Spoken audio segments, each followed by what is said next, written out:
Barnaby Jones, starring Buddy Ebsen.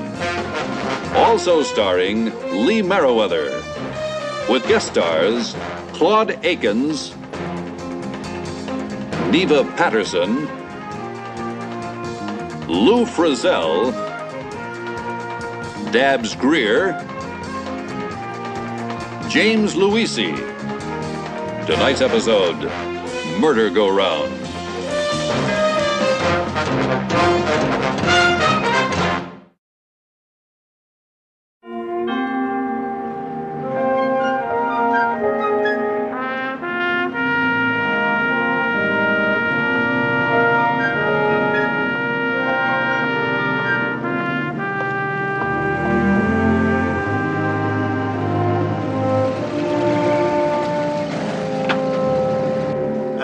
To know what's going on in this town. I asked that real estate woman just some plain questions, and she practically throws me out of her office. Why? And on top of all that, somebody points a rifle at me. That big shot rancher, what's his name? Ryle. Eli Ryle, not what's his name. I caught him tramping around on my property, trespassing. I told you who I was, Eli. Nicky Gorman's the name. And I also told you, Eli, I was up here to meet my friend, Johnny Arthur. Well, he didn't show up, did he? The Spake's waiting for you, Eli. Spake? He's the one who told me that the boating concession is closed for the season. I don't like it. Well, I know different. How does he know different? How? Hi, Mrs. Johnson. They all here? Not Mr. Flory yet. Well, the four big shots in the town have made it plain enough that they don't want me around. And now something very mysterious happens to my car. Isn't that right, Mr. Flory? Not mysterious at all. We discovered what it was. Manifold and carburetor both. Wait. Now, you tell me one thing, your mechanic tells me something else. Now, what's all this stalling about? Mr. Gorman, I expect a call very shortly that it's ready. And you can be on your way. On my way, yeah, sure. Then you better watch out, all of you. I've been asking the sheriff a lot of questions. No answers. But I know damn well something fishy's going on around here. Hey, listen!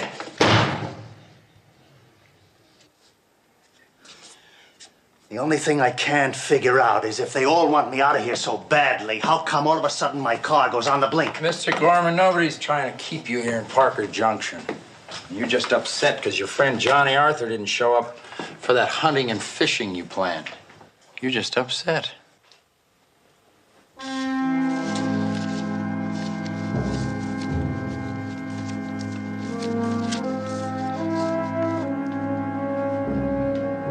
It's really come to this.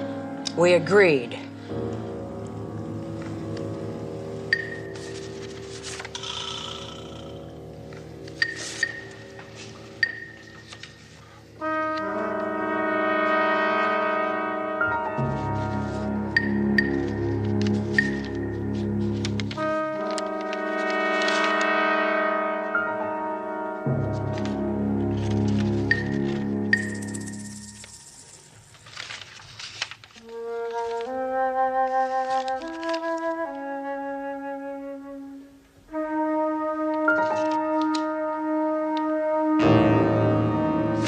Why me? I never thought I'd get in this deep.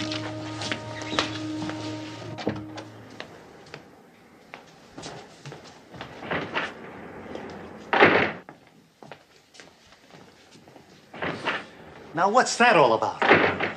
The town council. Listen, your car's ready now. I didn't hear the phone ring. I called the garage in there. Now, listen.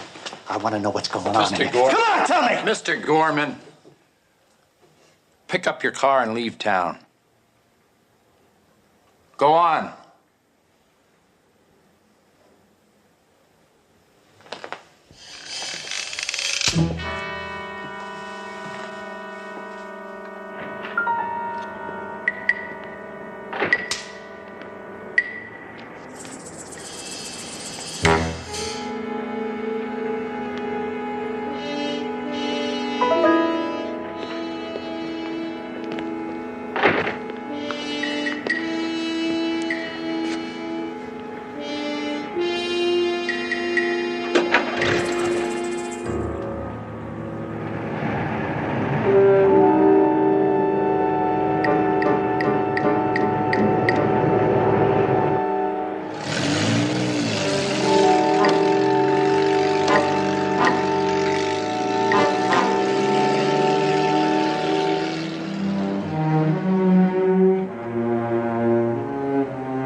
said. All I know is Nick was going to...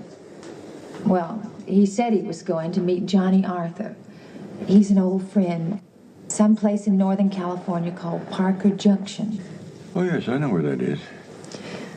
Well, Nick said he was going to come back with $5,000. Maybe even more, honey. That's how he put it. Well, the twins need clothes. The rent's almost 4 months overdue. And all the other bills piled up, too.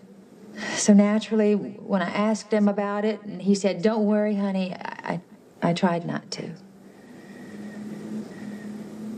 Now he's dead. I'm sorry, Mrs. Gorman. This must be very difficult for you. Thank you. Mr. Jones, the reason I'm here is, why hasn't Johnny Arthur been in touch? Nick went up there to meet him, and Johnny hasn't even called. And what happened to the money that he and Nick went there to get? Are you convinced your husband left Parker Junction with money? That's why he went up there. You're thinking he might have been followed and killed for it, aren't you? Betty learned the investigation business from my son, Hal. What is it Hal always said, Betty? Well, he always said that you always said, look for the obvious. Right. Mr. Jones, I need help. Would you look into it for me? I can't pay much, but... Yeah, well, we'll work that out. This, Johnny Arthur. When's the last time you heard from him? 6 weeks, maybe even longer than that. The night Nick called, he said Johnny hadn't even showed up at Parker Junction. Maybe he never did. I'm worried about him, too. All right, Mrs. Gorman, we have your number, and we'll be in touch with you. Thank you. I'll show you out. Now, don't worry. Everything's going to be fine. Bye-bye.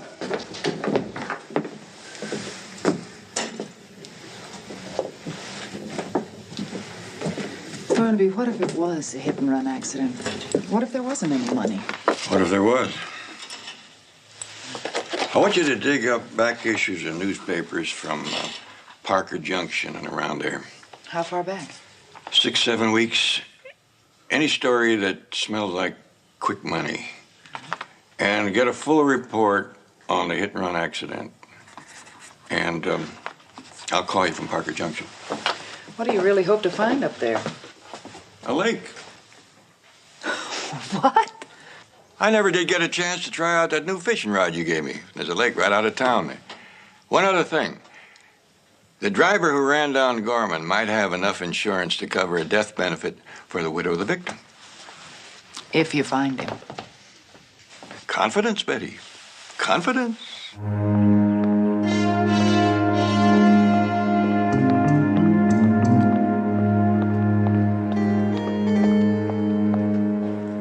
Russ?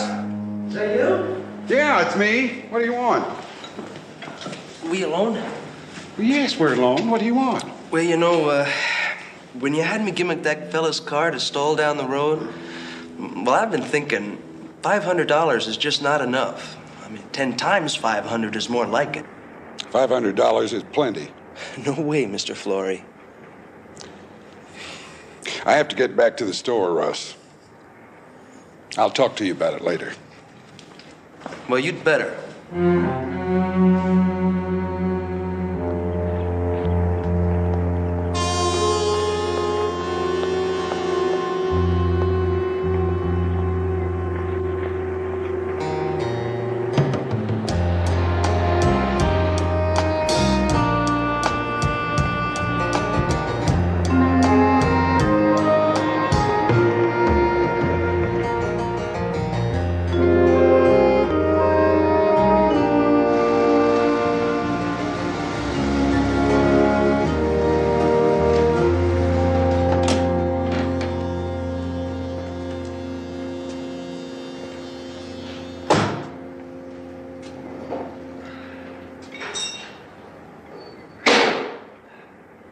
Oh, hi. You Mr. Flory? No, sir, I'm the mechanic. Mr. Flory around? No, sir. No, he's up the street. He also owns the general store. Oh. My. He also owns that. Don't tell me a new car needs repair already. Nah, he just likes to keep it out of the sun. He'll get over it. I only got it a month. How can I help you? Yes, I'm Barnaby Jones, and I'm going to be in town in a day or so, and I'd like to have my car lubed and tuned if you think it needs it. It was knocking pretty bad coming up the mountain. I'll look at it, Mr. Jones. I'll be back in a little while.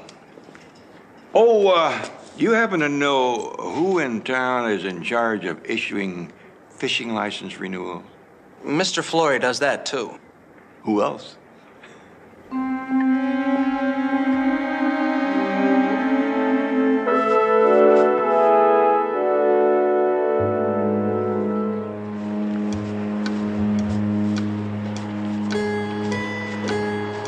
Morning.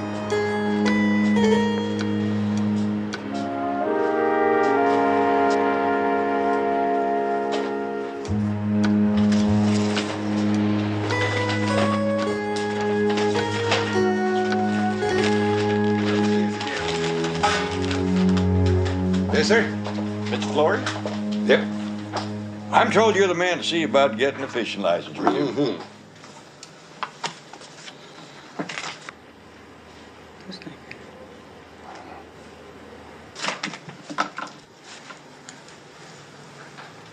Barnaby Jones. Mr. Jones, if you're here to do some fishing, you might find it a bit late in the season. I wonder if the trout know that. Good point. They might not. I see for occupation you put down retired. Yes, I got a lot of time on my hands now. Time to see things and notice things that I never noticed before. I was always in too much of a hurry. For instance, I noticed that you're wearing a new suit. That's nice. And that fancy car parked over in the garage, that's yours, isn't it? Uh-huh. You know, new things have a way of bragging. Look, Oh, nothing personal. Say, do you know a place in town that would put me up for a night or two? Clover House up the corner. That'll be $3.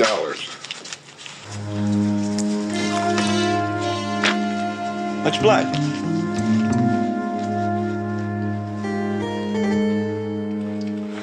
That's a duplicate of the fishing license Flory sold him. Well, the man could be here for just a little innocent fishing. Not this late in the season. Check on that. Find out exactly who he is. If he's not who or what he seems to be. There'll be a meeting of the town council.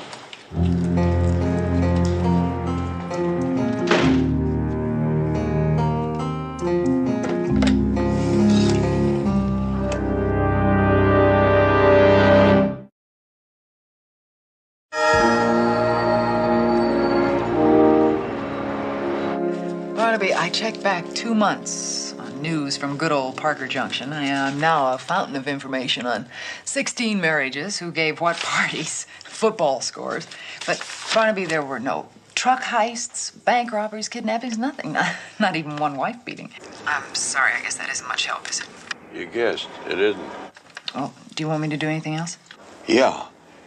Get a hold of our client, Mrs. Gorman, and find out all you can about Nick's friend, Johnny Arthur.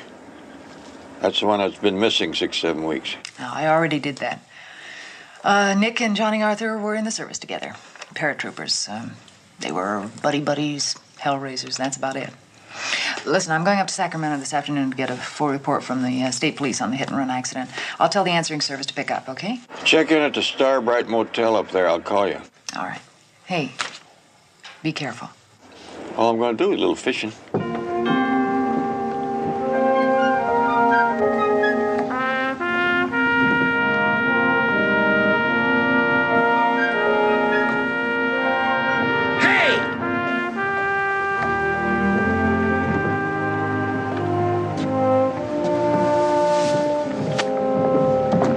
Something I could do for you? Mr. Spink? Yeah, but I'm afraid we're closed for the season. Oh, that's a pity. Man has a good business there, a bunch of new boats, turning away customers. Well, we couldn't let the boats go out and wind like this. And anyway, the fact is I am closed for the season. I just happened to be driving by and I saw you. I thought I'd tell you. Yeah, I used to run a place like this once, long time ago. I got a brand new rod just begging to be used. Do any harm if I fish off the end of your dock here? Well, I will need some bait. I use 2 hooks, salmon eggs on one and cheese on the other. Get remarkable results. No, Mr. Jones, I don't... Did I mention my name? Oh, I must have, or you wouldn't have known it. Funny. You introduce yourself and you forget you did it. You itch up there? No, just habit. Well, they do say that massaging the scalp stimulates hair growth. How about it? Gotta go fishing. All right, Mr. Jones, I'll sell you the bait. I appreciate that.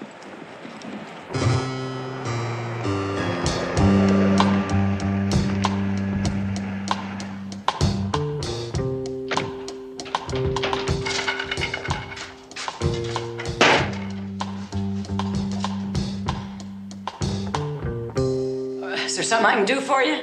The door was open, so I came in. Yes, I see you did. I been looking at your map. Oh, you interested in some property? Maybe. I was noticing this parcel here, about 250 acres. The Eli Ryle Ranch, 242. That's not on the market. Oh, I see you got a red pin stuck in it, and unless I'm wrong, that means that it's for sale. Oh, my, did I forget to remove that? Well, you sold it. No. Mr. Ryle simply changed his mind about selling. I hope you don't mind, but I've been looking through your book of listings. Oh, then you knew it was Mr. Ryle's ranch. Well, it says so right here in the book. This is a little out of date, too, because it says that it's for sale. When I saw that, I wanted to take a look at it on your map. That's a pretty big first mortgage, isn't it? He paid it off. Did he pay off the second, too? Well... Oh, yeah, of course. He would have to pay off the second before he paid off the first. Sounds like he came into some money. Did he? Why are you asking these questions? Well, I'm interested in the price of real estate up here. Now, look here, Mr. Would you like some Jones. fish? No, thank you. Well, that's a shame. Hate to see him go to waste. I'd throw him back in the lake, but I think it's a little late for that. You expect to be staying around here very long, Mr. Jones? Well, I haven't made up my mind just how long I'm going to stay around here. Thank you very much for your kindness, ma'am.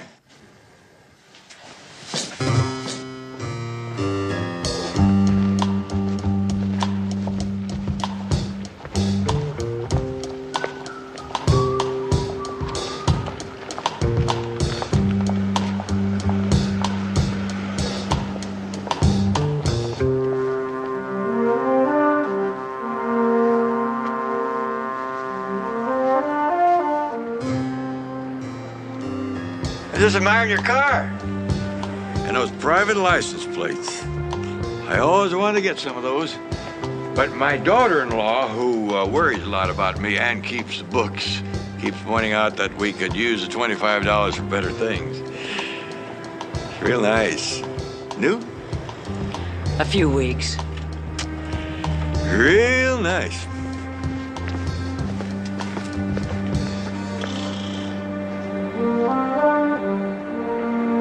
Anybody here?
Florrie?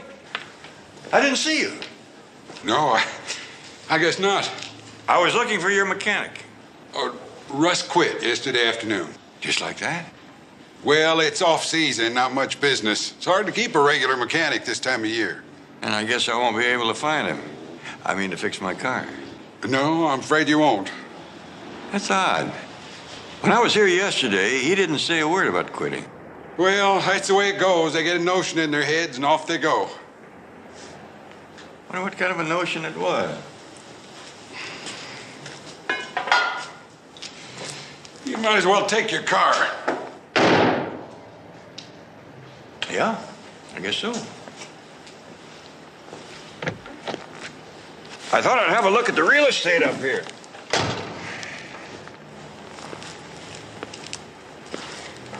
Any real estate in particular? Well, I thought I'd have a talk with Mr. Ryle. He seems to do real well with his place.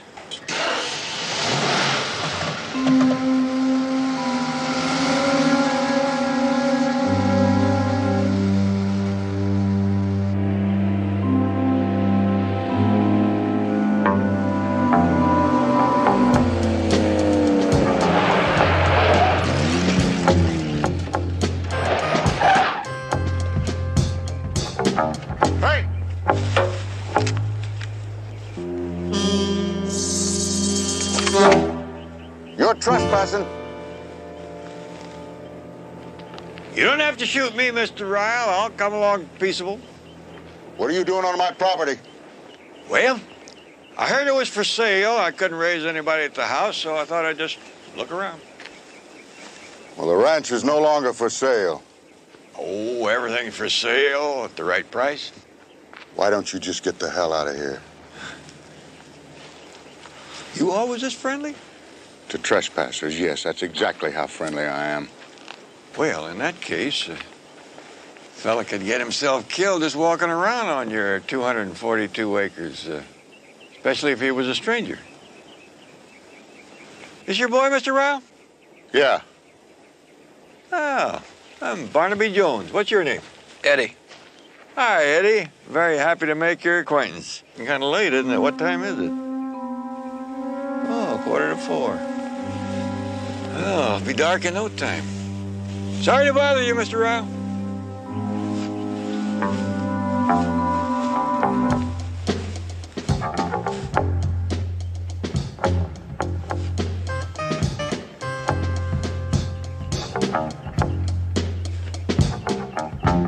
Come here.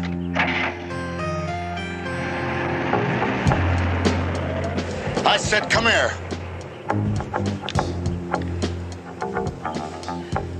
Give me that watch. I told you to get rid of all the gear, everything. You want to advertise to the whole world that we buried a hijacker here? Mr. Jones ain't the whole world. No, he ain't the whole world. But do you know what we got to do to Mr. Jones now? Do you? We have to kill him. I had a chance at him in the garage, but didn't work out. You're crazy, all of you. I agree. We can't kill every stranger passes through Parker Junction. B, he knows. Oh, calm down, Eli. How does he know? I caught him tramping all over my property. I'm sure he was looking for the grave. Mr. Jones was interested in your property. I told him it was no longer for sale, but maybe just wanted to have a look at it anyway. Try this on, then. He saw my kid wearing the hijacker's watch. He what? Oh, my Lord. I know. I told that kid not to take anything, but he did. And that's the giveaway. Everybody knows that hijacker bailed out 100 miles from here. That watch is something you could have picked up for the boy at an Army and Navy store. Barnaby Jones may not suspect anything. He's right. Now we're jumping in our own shadows. We've got to get control of ourselves. We're suspicious of everybody. That's not good. Why didn't you three leave me alone? You wouldn't be in this if you'd have left me alone. Nobody would have known I had it except you saw me bury the body. Now, what right did you have to be on my land, trespassing? And all your questions about how was I able to pay off the first and second mortgages. And you told him, B. You had to tell him. And then you guessed where the money came from. $1 million in unmarked bills. And you moved in on me, blackmailed me for your share. Eli. Your share of my money. Calm down. Greed got into this. Filthy gut greed. No one would have suspected me, and now look where we are. Gorman is dead, and where does it all end? It can end here and now, but not with the murder of a man who may very well be up here on a fishing trip and nothing more. Well, it may be just a little more than a fishing trip. I ran that check on Jones. Who is he? He's a private detective.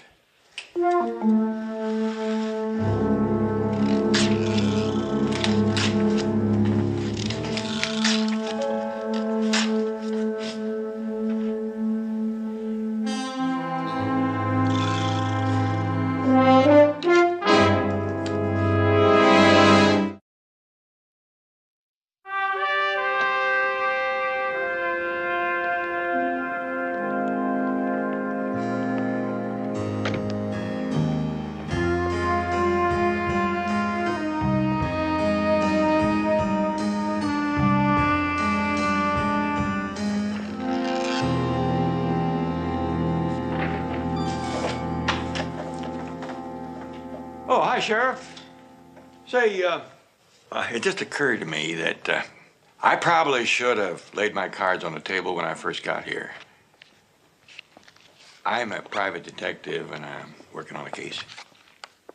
Is that so? Well, I'd be interested to know who hired you. The wife of a man named Nick Gorman.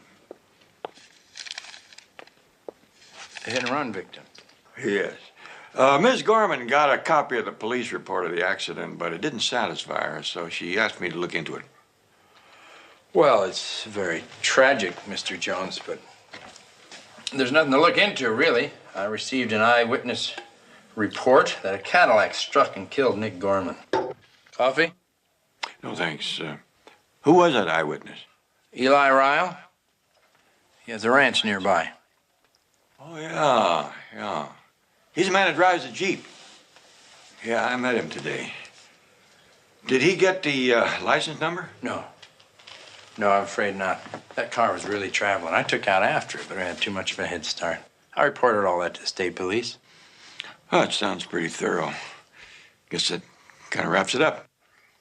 Of course, Mrs. Gorman seems to think that her husband was carrying a wad of money. I didn't find any. Could be pure conjecture. You know how wives are and what husbands tell them to keep them happy. Yeah. You mind if I tell you a little professional secret? Sure. Taking on this case was just an excuse for me to get a little fishing in.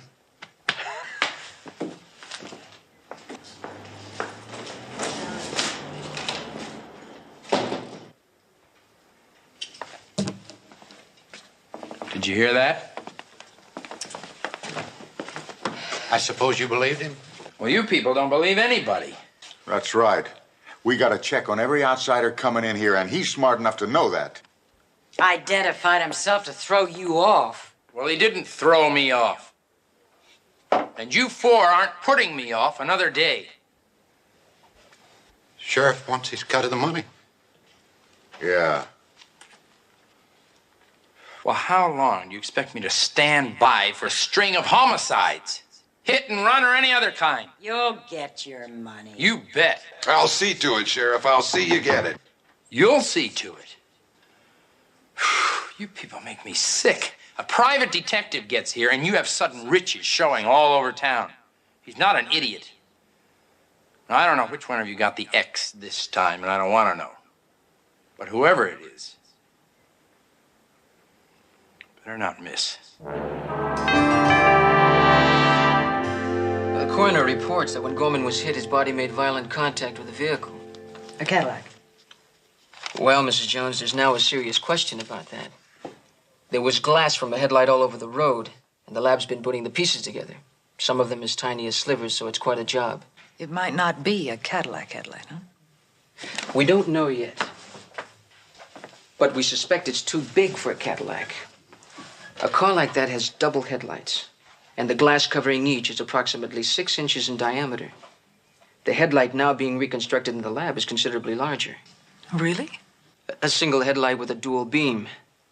The kind used on smaller vehicles, such as compacts, jeeps, on that order. I see. So we'll know more about it once it's all pasted together. But the sheriff in Barker Junction said that the hit-and-run vehicle was a Cadillac. Well, he probably really didn't see it himself and took somebody's word for it.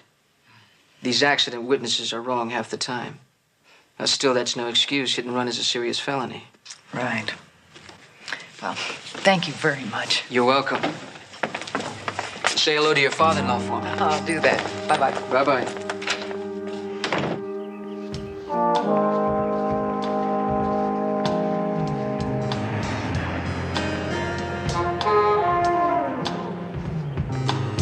Afternoon, Mr. Jones. Afternoon, ma'am.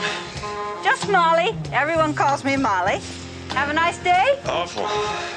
What's the matter? My car. You know, it's a funny thing, but, Russ, the mechanic down at the garage, he's going to do some work on it, and he just disappeared. Now, why would he do a thing like that? Isn't like Russ. I sure wish I knew where he lived. Oh, Russ owns a house here in town. I sure would like to see him. I need work done on my car that just won't wait. Well, why don't you just run on over to his house and talk about it? He lives at the corner of Orchard and Market, a little house with pillars on the porch.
Russ?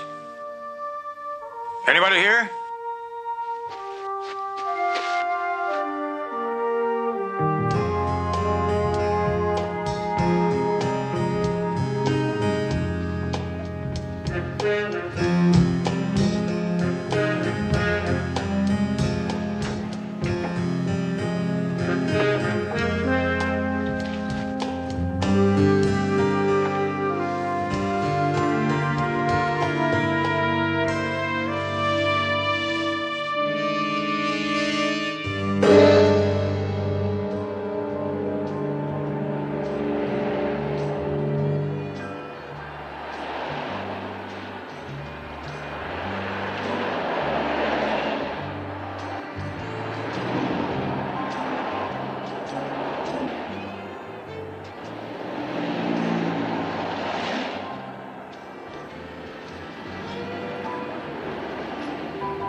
Look. Evening, gentlemen. What is it, a town council meeting? Hello, Mr. Jones. Beer? Suppose I could have a glass of milk? Yes, sir. Shot of whiskey in it or a double? Straight. Straight milk? Well, Mr. Flory, looks like I'm going to have my car fixed after all. I don't know who's going to do it. Your mechanic, Russ. I told you, Russ Lee took off for parts unknown. Well, that may very well be. But it does seem strange. Why would a healthy young man leave town without taking all his things with him? Clothes, skis, picture of his mother? Not to mention that house of his. Seemed to me he'd want to sell that before he went anywhere.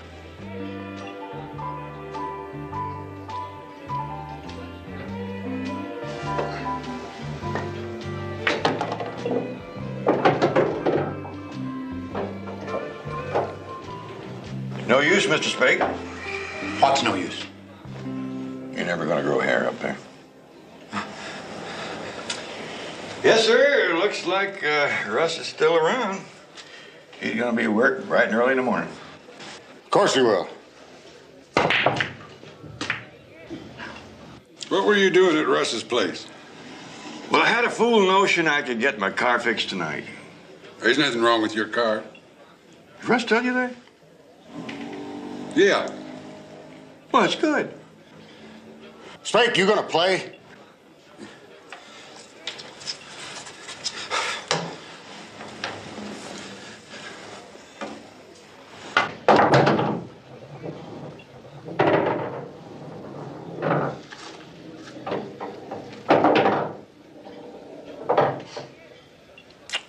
Too bad. Well, it's getting on toward my bedtime. This mountain air sure makes you sleep good.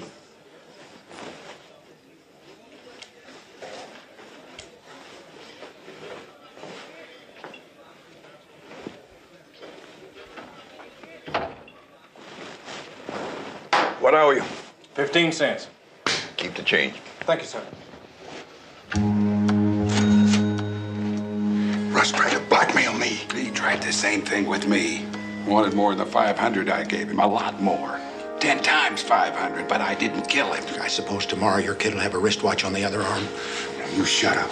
What are you gonna do about Jones? You're the one that got the X. Tomorrow morning.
Okay?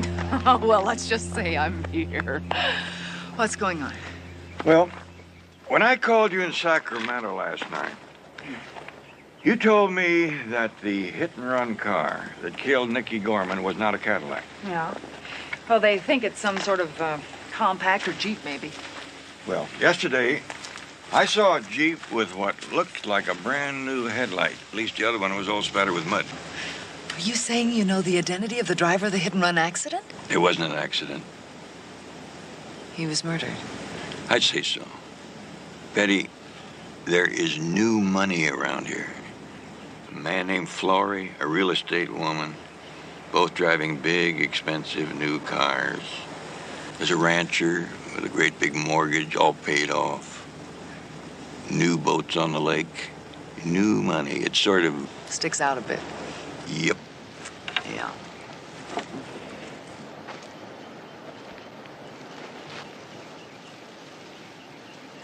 You know, Betty, I could put this all together if you had told me there'd been a bank robbery or a stick-up of an armored car. Barnaby, there's nothing. I dug all the way from the hijacking at Reading to the truck heist in Seattle. It's just nothing. Hijacking? You remember that the Sky pirate who bailed out with $1 million 100 miles from here. They never found him. The FBI found him. Does anybody remember his name? I don't think he ever gave it out. Betty, you remember something else you told me? Nick Gorman and Johnny Arthur were both paratroopers. Oh. Nick probably masterminded it for Johnny Arthur. He had a survival kit stashed in the woods, told him to lay low for 6 weeks until the big search for him was over. At which time Nick was going to meet him here at Parker Junction. Nick showed up, asked for him by another name, but described him so perfectly that somebody panicked. Somebody who'd already found the $1 million ransom. Found Johnny Arthur along with it and murdered him. Took his life, his money, and his watch. And when Nick began to suspect what had happened... They had to kill him, too. It's murder-go-round, Betty, and once it starts, it's hard to stop. That young mechanic at the garage, he caught on. He's missing. He's probably dead, too. Are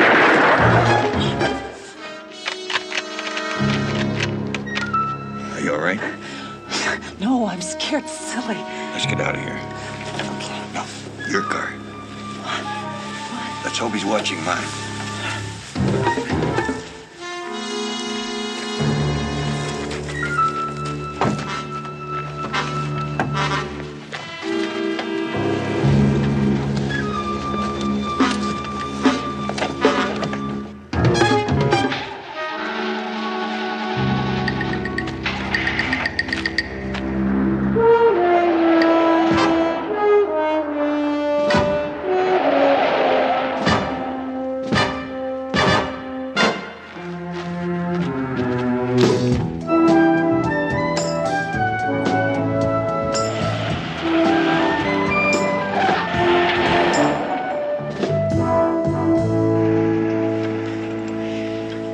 Well, what do we do now? What I'm going to do is have a talk with him. Talk after what just happened? There's no proof against the killer of Nicky Gorman that would warrant making an arrest. Well, then what can you do? I must have stirred him up pretty good last night in the tavern. Now I'm betting that they're going to call a panic meeting, and I'm going to be there. Barnaby. My guess is that the Skyjack secret is among the 4 of them. 5, counting the sheriff. Nobody else in town knows. And they're not fools enough to raise a hand to me in front of citizens who may turn out to be witnesses later on. What witnesses? You'll find some. That Molly that runs a hotel up there. Get anybody you can. That's the reason I brought you up here. Barnaby, what good is a confrontation with them when you just said there's no proof? Here they come. It's a meeting of the clan, all right. Andy Spake coming in. There's Ryle's Jeep. John Flory coming up. And Dear B. Johnson. Full cast. Well, time for me to go to the party. Barnaby. Time for you, too.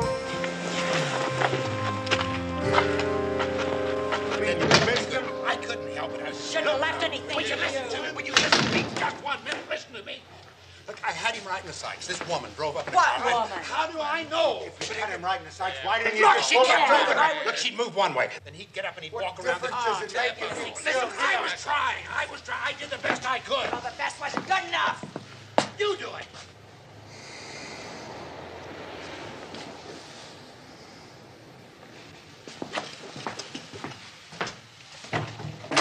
Spake? Got a message for you. A message for me? State police are on the way over to pick up that Jeep you were driving the day you killed Nicky Gorman. No, not me. I wasn't driving. It's Ryle's Jeep. Doesn't make any difference. You were driving it. Look, I wasn't driving it. I swear. Keep your mouth shut. Of course you were driving. Left headlight shattered on impact. Pieces of glass in Gorman's body. They'll match up. Mr. Jones, don't you hear me? I Spake, you swear. fool, you're doing exactly what he wants. It's murder, Spake. What about him? Oh, I know. Mr. Ryle killed that hijacker that Gorman came I up here didn't to kill meet. anybody. Where are you going? You buried him on your property. Buried everything he had with him except his watch. You crazy fool. That's how he knows. Do something, will you? Do something. You buried the mechanic Russ Lee there, too, didn't you? Hijackers are a menace to the world, and Russ was a blackmailer. Oh, dear God, Ryle! Well, he knows, doesn't he? They'll be digging up the graves. Shut up, Ryle. Just shut up. Look, Mr. Jones, you gotta believe me. When I found that suitcase full of money, I was gonna turn it all in, but I was gonna lose my ranch. I needed the money. I waited my whole life for a chance like that. And then they moved in on me. Are you insane? Be quiet! Now, that's enough. You four are under arrest. Well, Sheriff, that took a lot of gall, since you're a part of it. And particularly,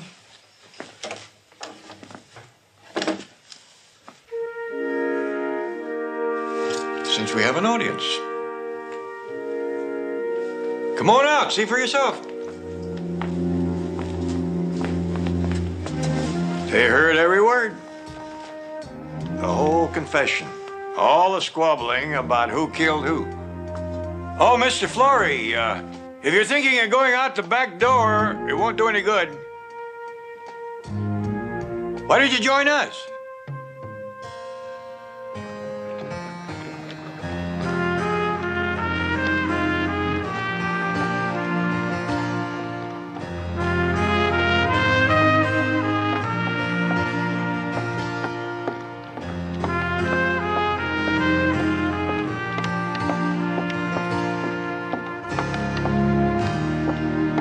Hi.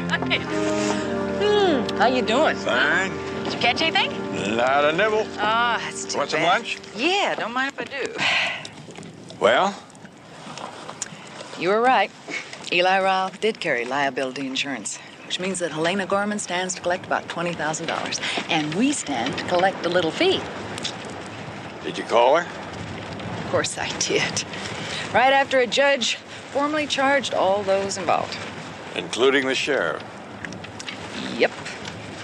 And that means there is no lawman in Parker Junction. And they asked me if you'd like to temporarily take over the job. You might be able to get in some nice fishing the next couple of days. Before the fish quit for the season. Here we go. Here we are. Hey, forget about the sandwich. I got a better lunch coming. Great.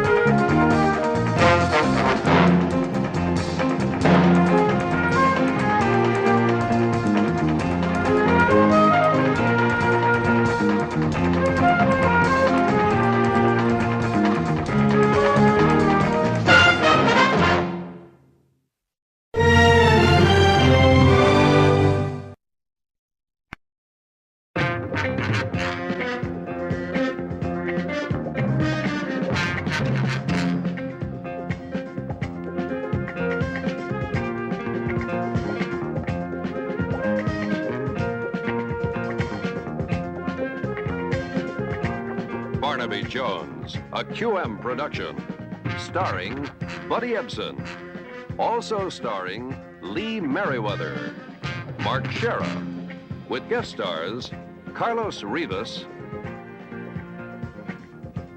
Skip Homeyer, Anna Navarro, Ernesto Macias, with special guest star A. Martinez. Tonight's episode, Cry for Vengeance.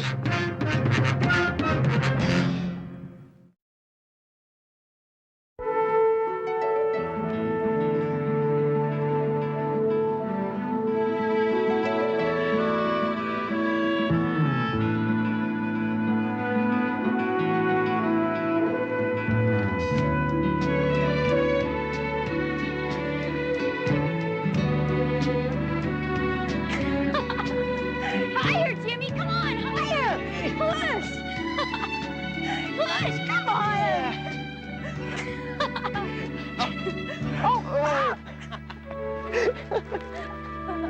When are you gonna grow up? I am grown up. I'm 17. Next week.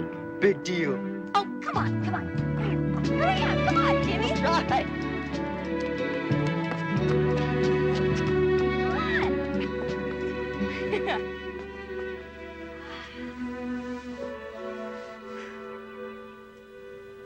It costs an awful lot to go to college, doesn't it?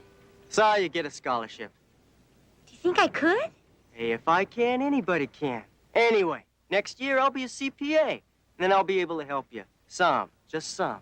Gee, I guess you're not so bad after all. For a brother. Seeing as how I'm the only one you got, yeah. Come on down. It's time to go. Okay. You know, when I get out of college, I'm gonna work with children.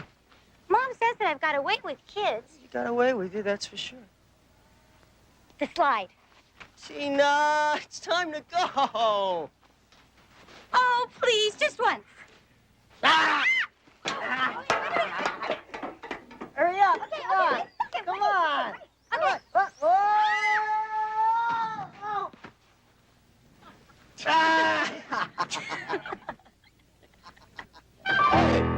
What do you want? I got a message for your old man. What are you? Hey, sit up when I talk to you, man! You tell him to lay off. Understand? Lay off. Hey! No! No! Get off!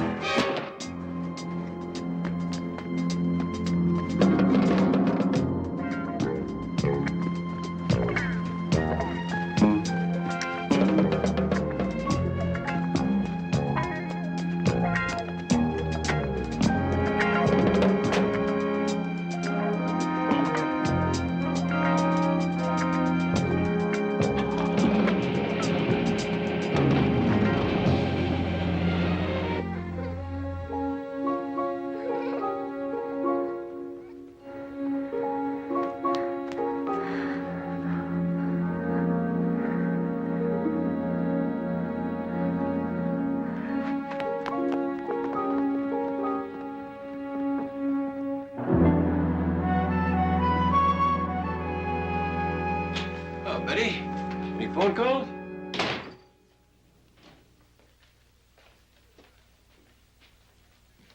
Jedediah, I think we can say that the San Diego trip was fruitful.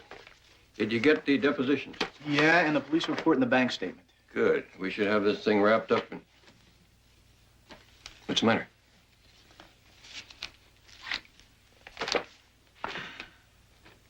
Good Lord. Jimmy.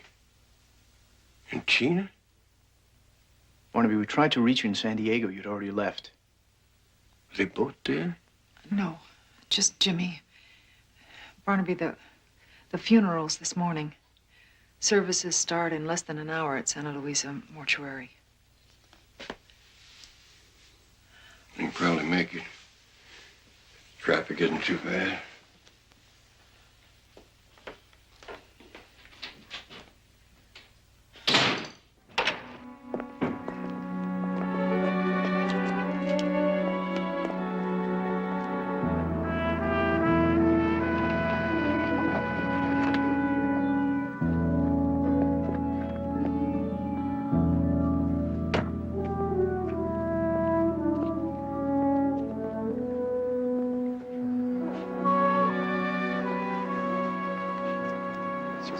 Mr. Avila? Moreno? What can one say? My deepest sympathies.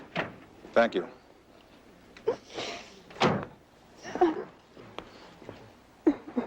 Barnaby, old friend. Thanks for coming. Terrible thing. Oh, Barnaby!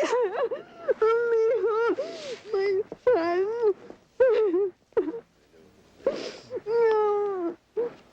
After the cemetery, will you go to my house? Will you have time to come by the house? Time for old friends, Maria.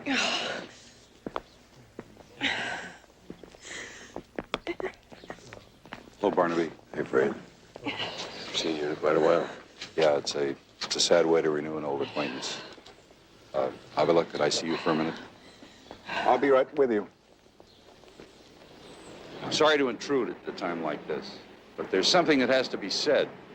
In fact, you should know it without my having to say it. Well, then maybe you should hold your breath. Avila, you were a cop once. You know where police work belongs. Please, just leave it where it belongs.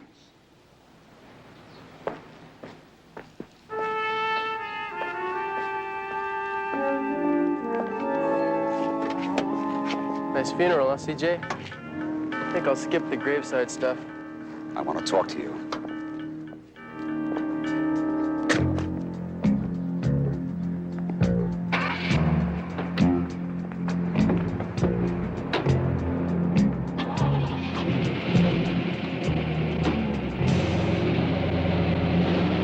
How's Gina? Can I see her? I'm afraid not, Barnaby. The doctor said she shouldn't see anybody for a while. She's gonna be all right? She'll live.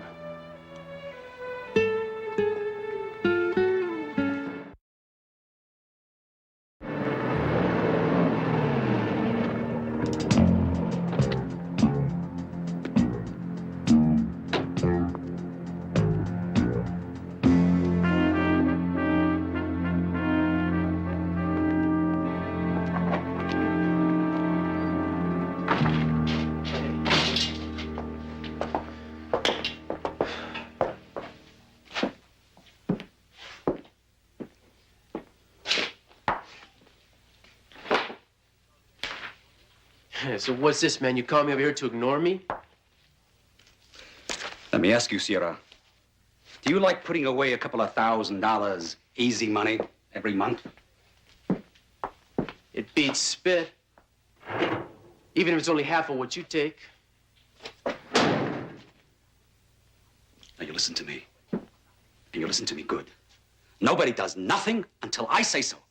Now, did you hear that? What are you getting on my case for, man? Because you forgot I'm the one that says when, how, and what goes down. Well, you know, I'm a forgetful kind of a guy. Maybe you ought to look for a new partner, huh? We need each other. And we both know it. But you should never lay a hand on Avila's son. Much less put him in a coffin.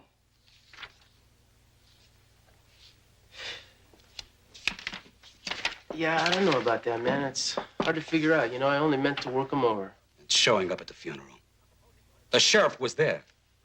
Now, suppose he put us together. Ain't nobody gonna put us together, least of all the sheriff. He don't know from nothing what goes down in the barrio. And Tomas Avila? You think he's just gonna lay back and do nothing about his son's death? I went after his kid because of Avila, remember? Because of Avila. He doesn't know about you. Nobody knows about you. They know about me. I'm out in front. I'm the one who takes all the heat in case something goes wrong. Nothing is gonna go wrong. Because you don't blow your nose without my permission from now on. Okay? Sure, man. Sure. Use the back door.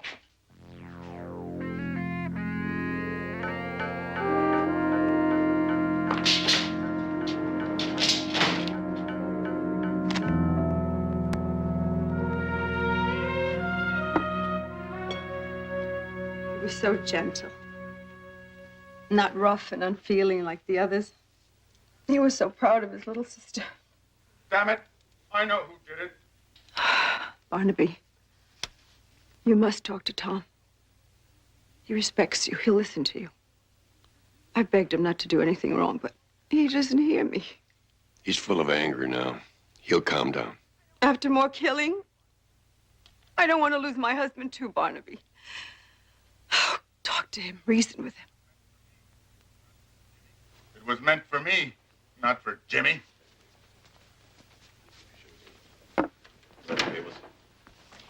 I think I'll lie down for a while. Sweetheart, can I get something for you? No. You talk to Barnaby. Barnaby, let's go in the den. Fine woman. Sure is. More than I deserve.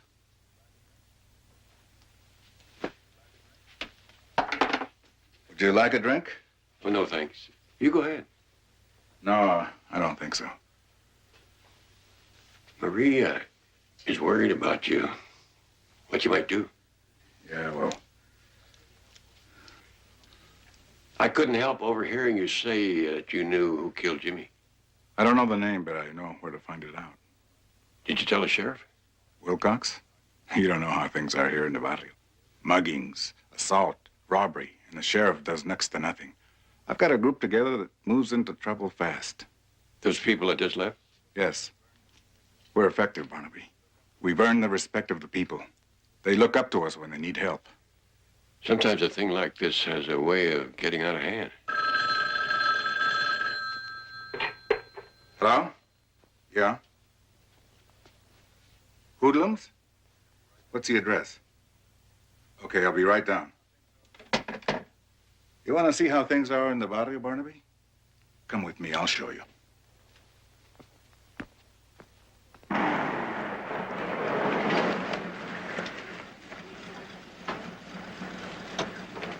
Pronto 1. Pronto 2. Yes? I'm here with Pronto 3 on the location. We'll handle it from here. Pronto 2. Roger.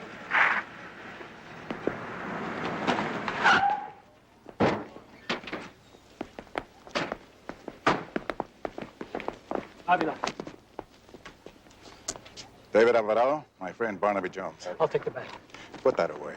Look, I got a permit. You know the rules. No guns.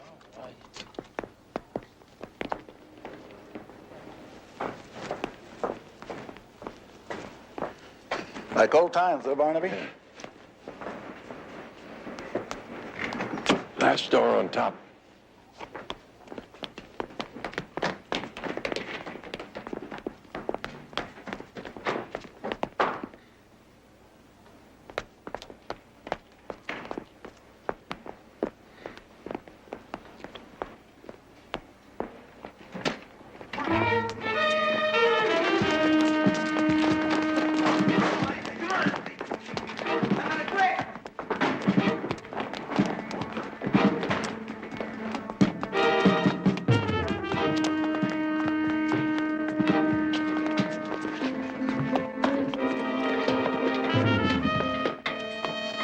Who did it?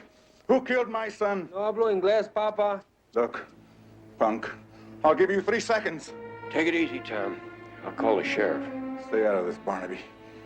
Did you see the crowns on their back? They're Dominios. Yeah, I'm a Dominio. The best. They got away. Get him out of here. Put him in my car. And you got no right playing cub, because you ain't one no more. Why? I was just trying to scare it out of him. You're just gonna scare him, Tom? With this bottle?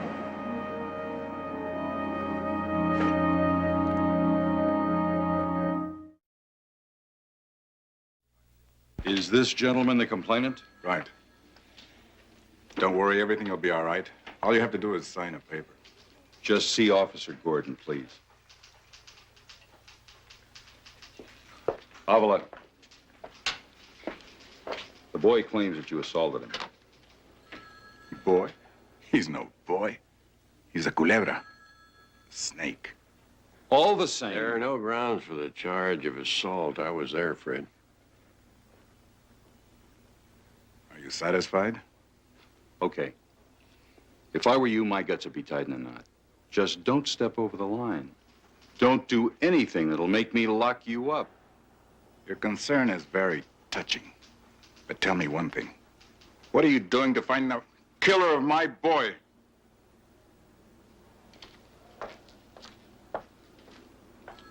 I keep asking Sacramento for more help. Now, what do I get? Vigilantes. You mind telling me if you got anything, any leads? You want Jimmy Avila's killer? That's easy. See that kid? Even money, he knows exactly who did it. Or who knows? If you listen to rumors, maybe he did it himself. You believe that? You know, I quit thinking when they transferred me to the barrio. And since Avila put together his enforcement group, the people here in the barrio just plain don't look to me for help anymore. To tie in with those rumors? Figueroa out there is a member of a street gang.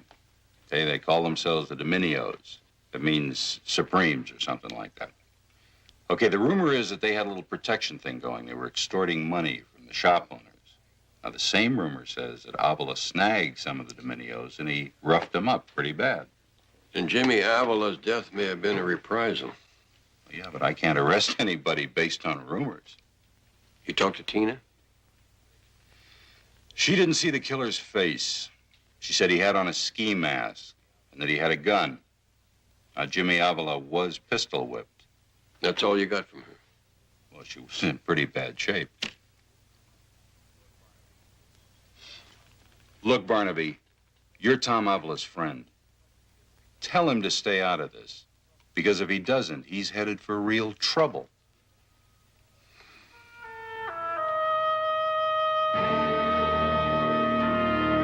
CJ, you in there? I'm here. Hey, man, we got a problem. You know Vince Figueroa? Well, Avila busted him and took him to the sheriff. I don't believe this. I told you not to do a thing. It had nothing to do with business. Figueroa was hanging out with his homeboys. Avila just showed up and went loco on him. He had some kind of a bottle. I think he would have beat it out of him if some other dudes stopped him. Beat what out of him? Who wasted his kid? Figueroa knows you did it. I don't know, man. Probably. Look, the point is, we got no choice now. We got to knock over Avila. Oh, wait a minute. He's crazy, man. I'm telling you. He's not going to stop until he squeezes it out of one of my boys. All your boys know? You know, Tony, you got a big mouth. Don't talk to me like that, man. I don't ever take that from you. You'll take that from me. Otherwise, we'll both wind up in that place again, and this time for life. Forget about that place and think about Avila. Now, shut up and let me think.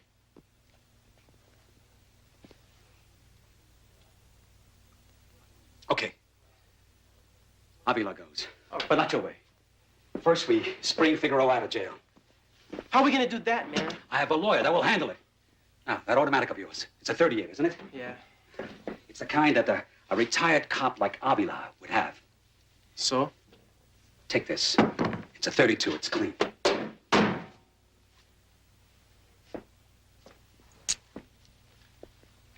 And this. What's the key for? First, we get your boy out of jail.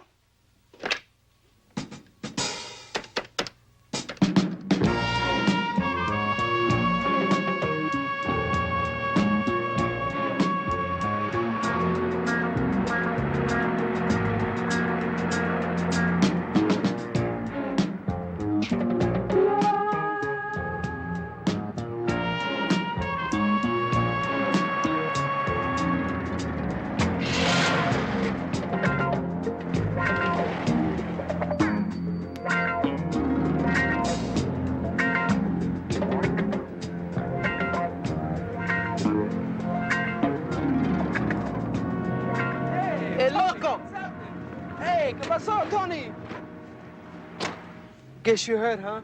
Yeah, I heard. Hey, you spring me, huh, Tony? My pleasure, mano. No way that dumb sheriff was gonna keep me in this stupid jail anyways. I'm still a juvie. Yeah, but you know, Vince, it might be time for you to grow up. I've been keeping my eye on you, man. Yeah? I like the way you handle yourself. You look like the kind of guy who's ready to do something big. Hell, there ain't nothing I can't do. I'm gonna give you a chance to prove that, man. I've been casing this one particular joint, you know? And I was thinking maybe you want to help me knock it over. Yeah, when? How about now? You mean right now? Hey, no pressure, man. You want to get out, get out. Tony, I'm with you. What I mean is, well, I'm naked. Hey, you won't need a gun.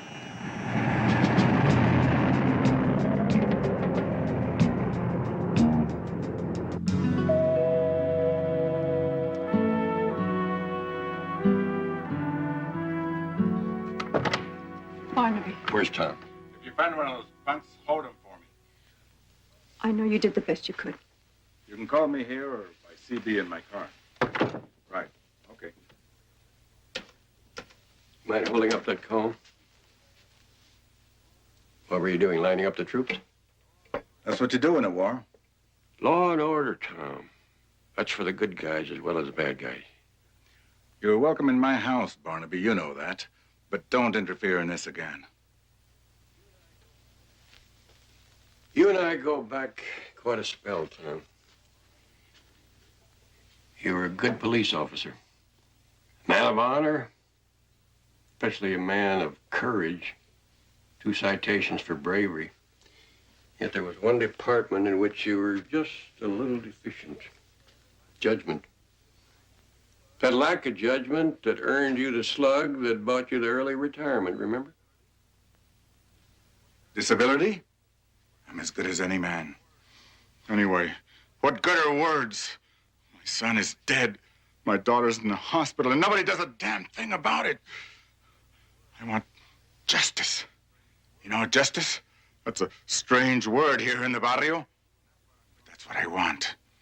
And that's what I'm going to get. With a lynch mob? That's what you're turning your group into, isn't it? There are at least two ways of doing anything, Tom. Think, man. If you don't care what happens to you, Maria does. Tina does.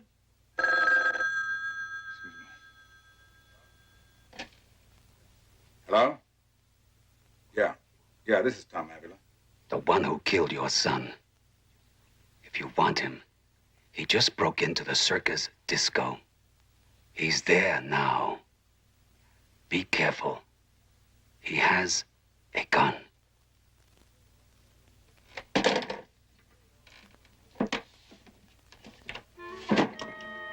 You told Alvarado no guns. And I told you not to interfere.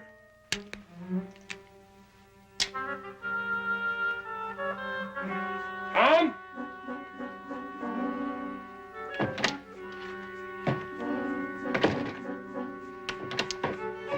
Tom? Wait a minute.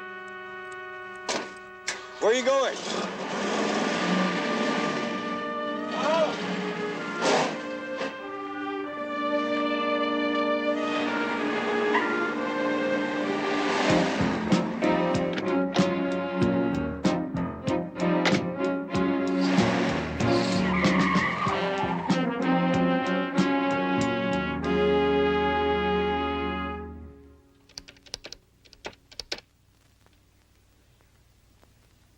Give me the sheriff, please.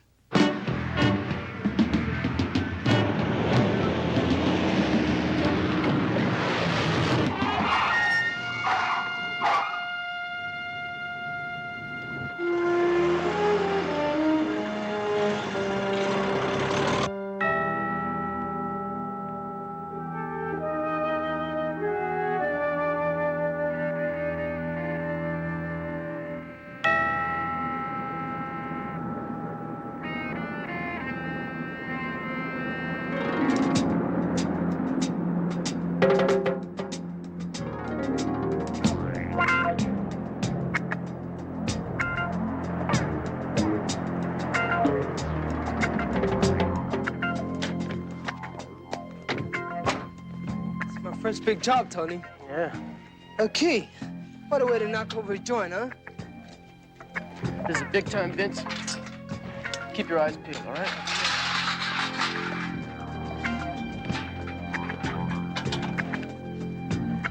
You're just about to graduate, my man.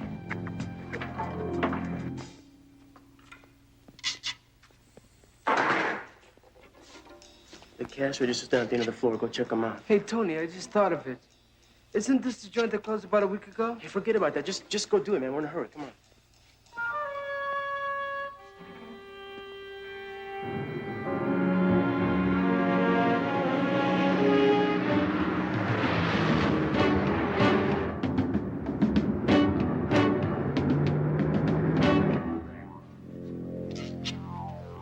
There's no money in here. It's completely empty. It must be in the other one, man. There's nothing but dust. Look in the other one. Someone's coming. Tony. Tony, what's going on, man?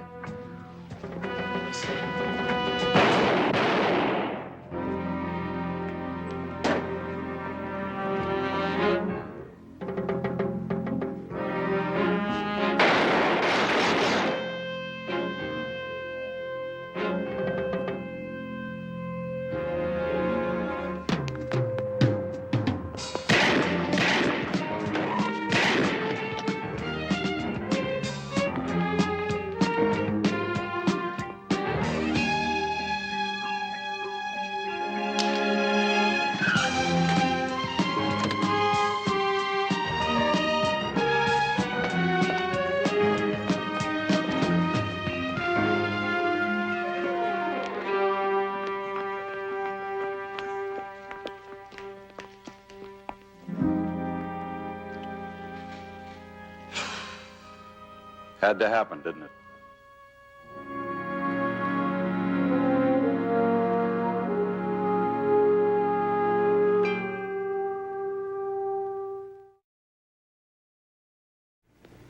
I was with Tom when he got a phone call. I don't know what was said, but when he hung up, he grabbed his gun and took off.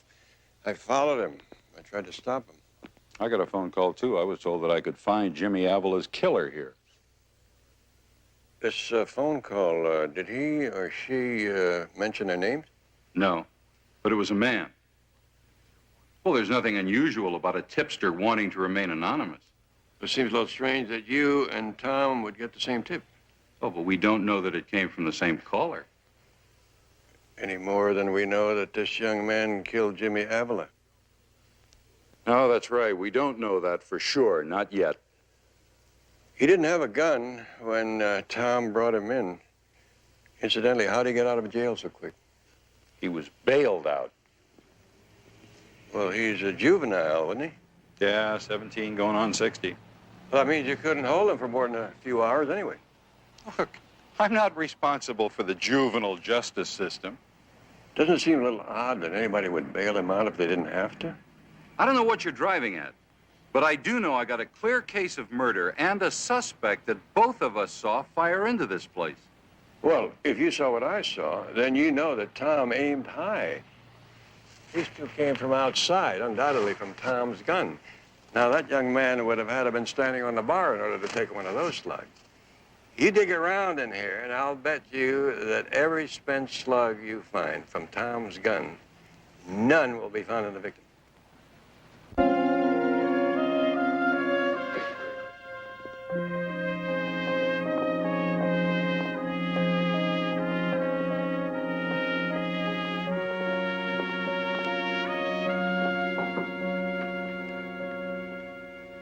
Uncle Barnaby.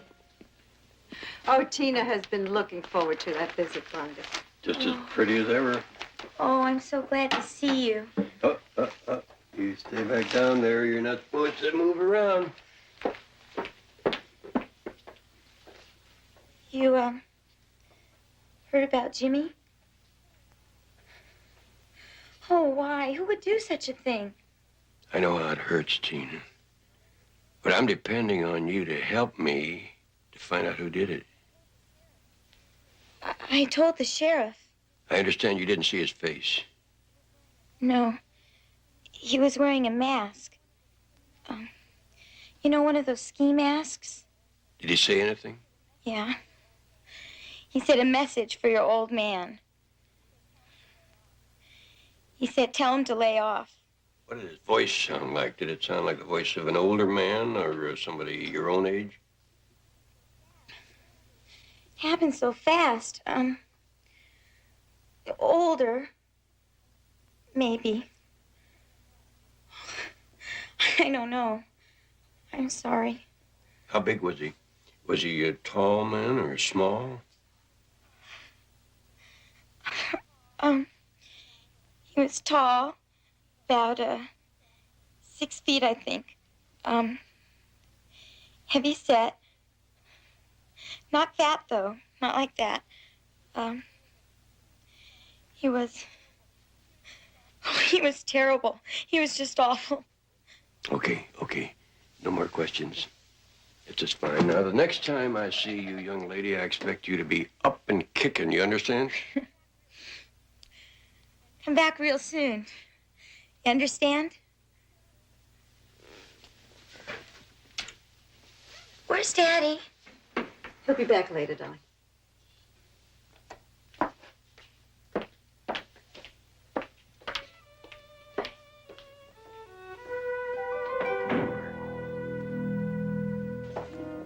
Where's Tom? Where is he? What has happened? I'm sending Betty out to stay with you. There's been a little trouble. Why is Betty staying with me? Now, what's happened, Barnaby?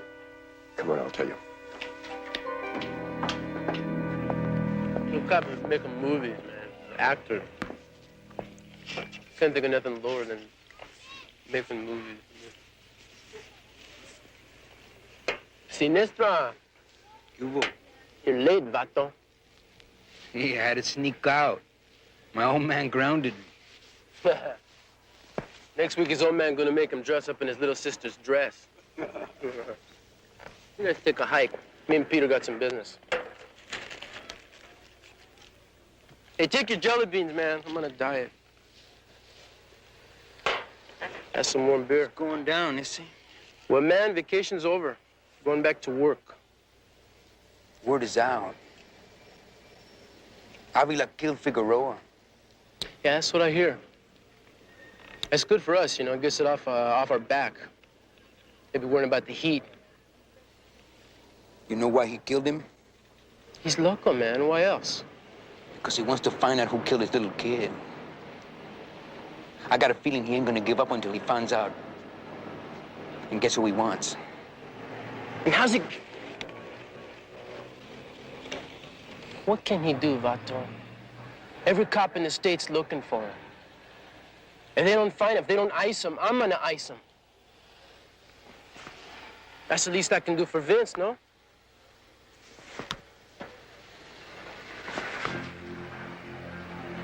You hear what I'm saying? Yeah, I hear you, Tony. That's good. Drink up.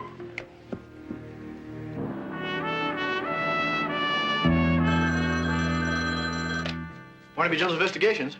Jedediah, I'd like you to check out a name for me. The owner of the Circus Disco here in Santa Luisa. Circus Disco. Got it. Did Betty get there all right? Yeah, about an hour ago. Get back to me on that as fast as you can.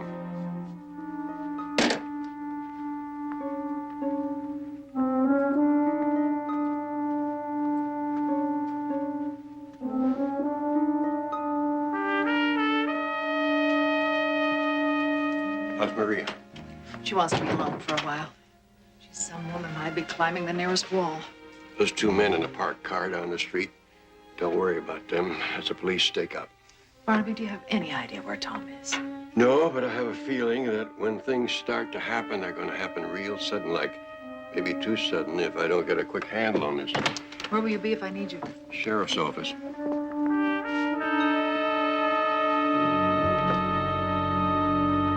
Buenas, señora. ¿Cómo está? ¿Está bien? ¿Y la familia? ¿Está bien? ¿La familia? Mis saludes, por favor, ¿eh? Y Margarita también, no se olvide, ¿eh? Aquí tiene usted, señora.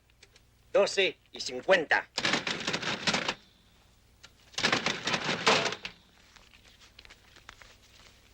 Muchas gracias, señora. Aquí un momento. Aquí tiene esto. Hasta luego, señora. Esto. Hasta luego. How's it going, General? Looks good. Nice and fresh, huh? 39 cents a pound. Good price.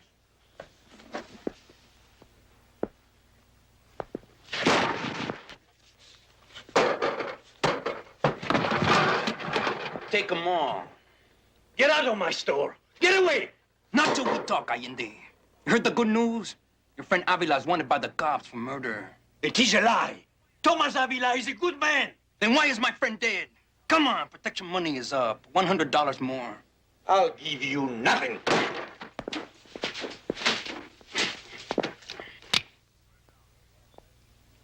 Put it down. You heard what I said? Put it down. Come on. Allende. Yes. Is that your car parked out in back? Yes. I'm gonna have to borrow it. Tomas, what will you do? I don't know. It's in the hands of God. The key. No, Tomas. Please. All right, punk. Move. Come on, move. He will kill him. Tomas, you must not do this thing. Please, Tomasio. Come here. Is this all Figueroa's stuff, except for the gun? Mm-hmm. Ballistics is holding that for test. 32, wasn't it? That's right. Trace the ownership? Can't, it's unregistered. Mind telling me what you're looking for? Key? Well, you mean to the back door of the disco? You look for one, too? Yeah, well, I don't have to fall on my head. Once you pointed out that the back door had been tampered with, or hadn't been tampered with, I had the men make a thorough search. No key. Well, if that was so, You kind of wonder whether somebody else might not have been in there with Figueroa, somebody with a key who took it with him, shot him in order to frame Tom with a murder charge. That's out of left field, Barnaby. Really? So where's the key? Well, so it's still there someplace, and we'll find it the next time. Look, you said Avila got a phone call. He grabbed his gun, and he split. Now, he's an ex-cop. His gun's a .38, isn't it? I believe so. Okay, then believe this. The preliminary on the slug that killed Figueroa makes it a .38. Well, that just means that whoever was in there with him shot him with a .38.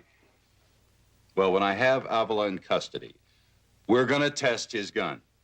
You can weigh slugs and estimate the caliber, but there's no way you can positively match them to the gun that fired them. Now you sound like a defense attorney. I'm merely suggesting that whoever it is we're dealing with might be a lot smarter than either of us is willing to admit. Smart enough to leave an untraceable .32 in there with Figueroa. Okay, Barnaby. You can speculate all you want. But the fact remains, Avila ran. Wilcox. No, he's here. It's for you. Hello? Barnaby, there's a gentleman here. It's about Tom. I think you should come over and listen to what he has to say. Thanks, Betty. I'll be right over. Thank you very much, Fred.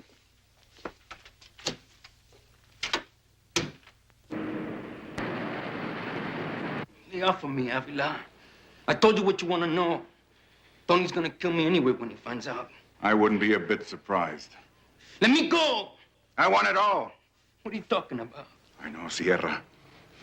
The big macho. He can't think beyond his trigger finger. Who's behind him? Come on, punk. Who's behind him? I don't know. Honest, I don't know. I mean, there's somebody here, but nobody knows who it is. Stay put.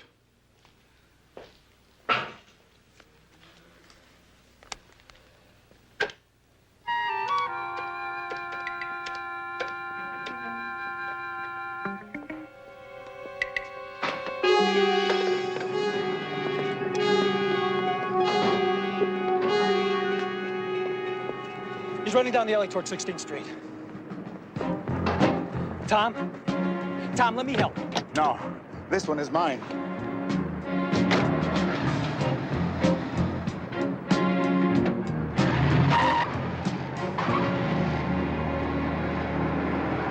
Avila told you I wasted Vince. You set him up. You believe him? I don't know what to believe. You believe what I tell you, Vato? I'll talk to you later.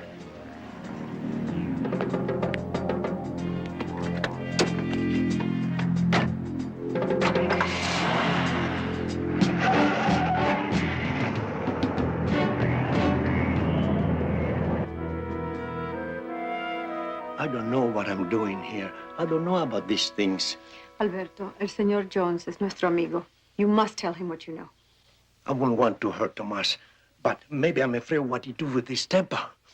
Mr. Allende, you said he was in your shop. Half hour ago, What happened? there was some hoodlums. You know, the street gang. The Dominios? Yes. They came for money, and he started to tear my place apart. Tomas was in the back room. He had a gun, and he took the boy away. Did he say where? Maybe to kill him, to revenge his son. That's what I'm afraid for. Barnaby, the telephone is for you. Yo no sé lo que va a ser palabra. Está bien, está bien, está bien. Hello? Barnaby, on the circus disco, I traced the owner. He lives out of town, but I'm afraid he lives way out, in Chicago.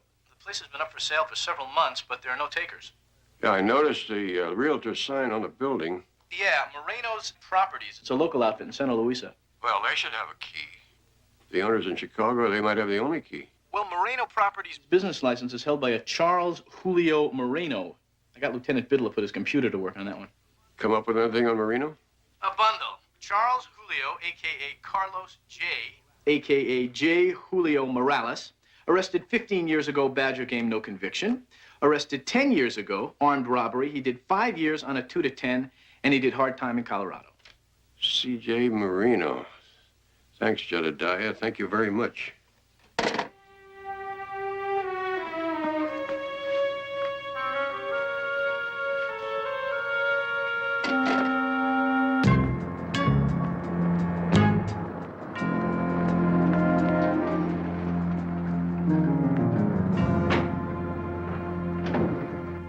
Avila find out? I don't know, man. All I know is he's looking for me, and I'm not about to hang around here and get caught. You give me some bucks and get me out of town. All right. Take it easy. Here's a few hundred for now. Give me everything You tell me where you'll be, and I'll send you some more, okay? Put your hands flat on the desk and keep them there. Both of you. Avila, what's this? Go on. Put them on the desk. Go ahead. Reach for your gun. Make it easy for me. Avila, don't. Shut up! Spread your legs. Well, what do you want with us, man? Are you afraid for your life? What does life mean to you? You killed a boy who was decent and honest. You and this fine, upstanding businessman. I had nothing to do with the death of your son. It was an accident, man. I swear. I didn't mean for it to come down like it did, man. An accident? Oh, how convenient. Then maybe this can also be an accident. No, man, please. No, don't, please. Now, let's take it easy. Take it easy. I told you to stay out of this, Barnaby. This scum. He killed my boy. He also killed Vince Figueroa. With the help of Mr. Marino. Morales. It's ridiculous. I think that might be easy to prove. The phone company keeps records. I think you might find that you made anonymous phone calls to Sheriff Wilcox and Tom. Barnaby, get out of here. Forget you were ever here. Forget? Forget Maria? Forget Tina? Forget Jimmy, who died upholding the things his father taught him? Tom.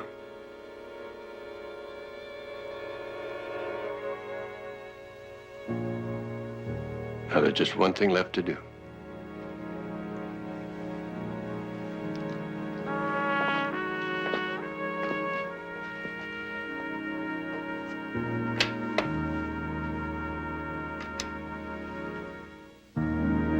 Yes, would you get me the sheriff, please?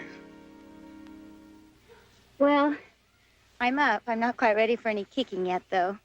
Plenty of time for that. Bless you.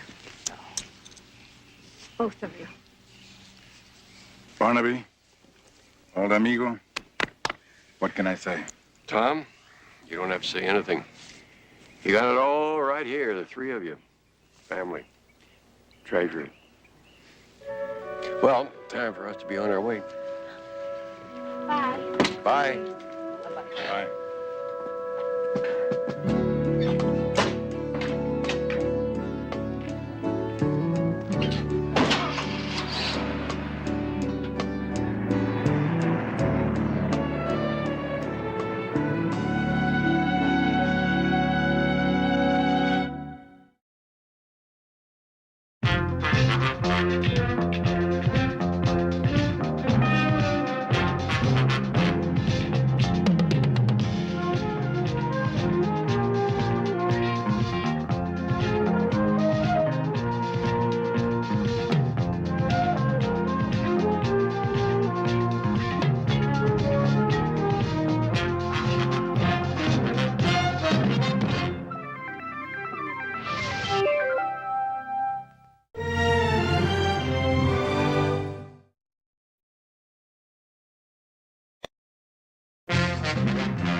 Barnaby Jones, starring Buddy Ebsen.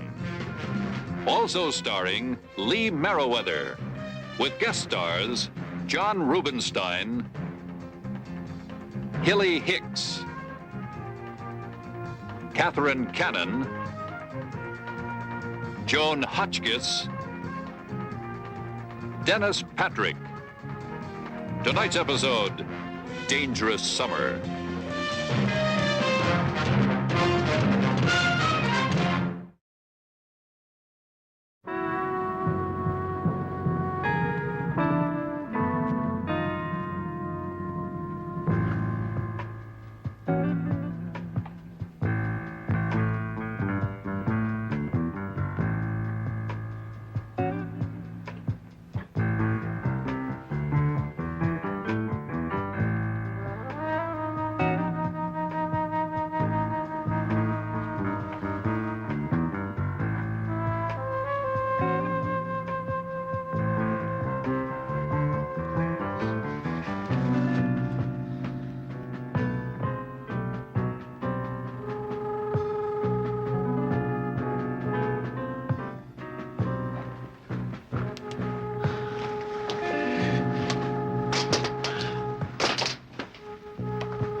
But he's coming.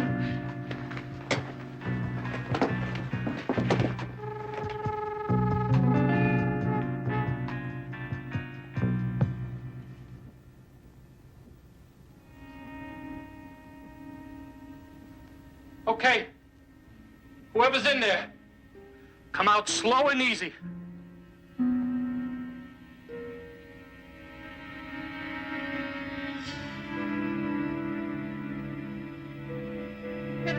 Hold it!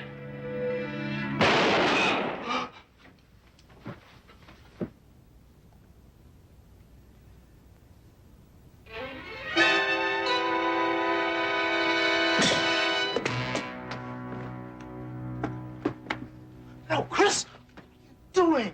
He shot Toby, didn't he? He said nothing like this was gonna happen. Nobody was supposed to get hurt. Toby.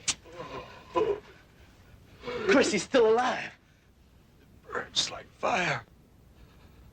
You gotta get me to a hospital. He's really bleeding. Chris, he's right. Nah. Hospitals ask too many questions.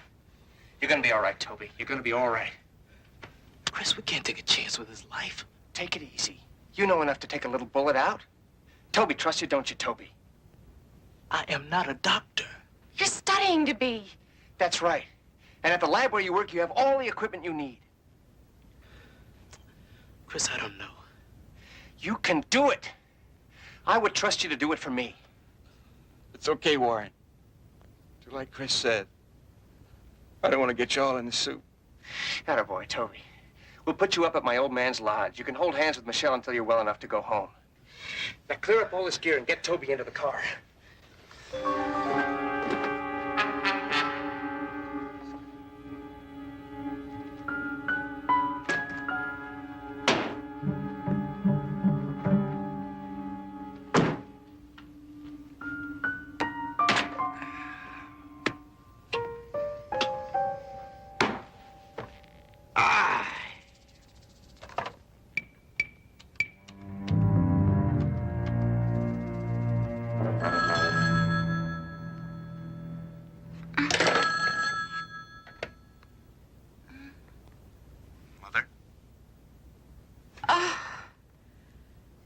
Chris, do you know what time it is? Darling, I've been worried sick about you.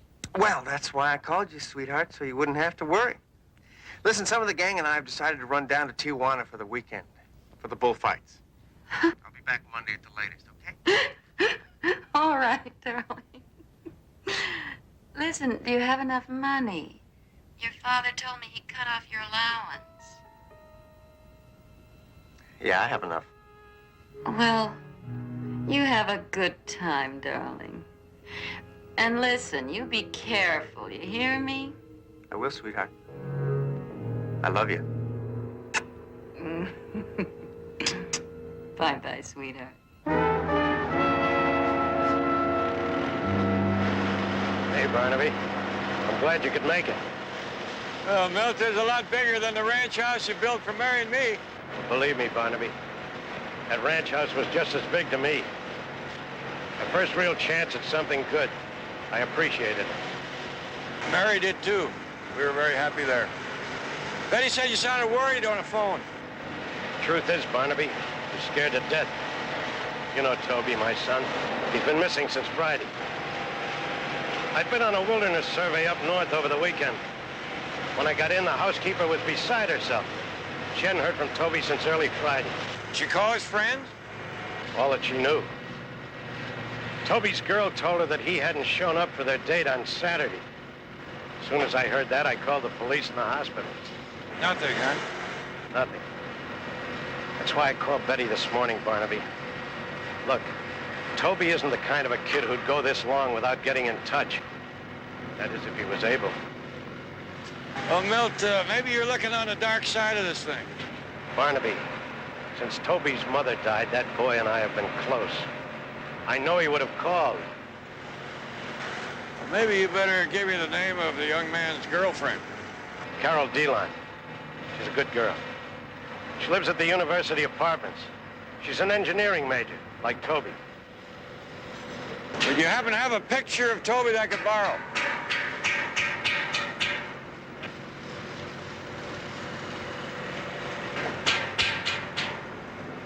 Fine-looking young man.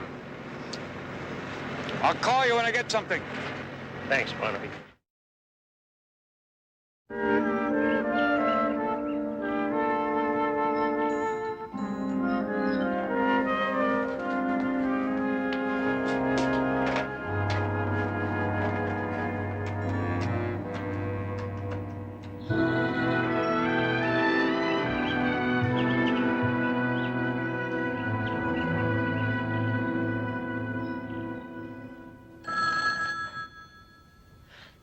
You make sure he lies still.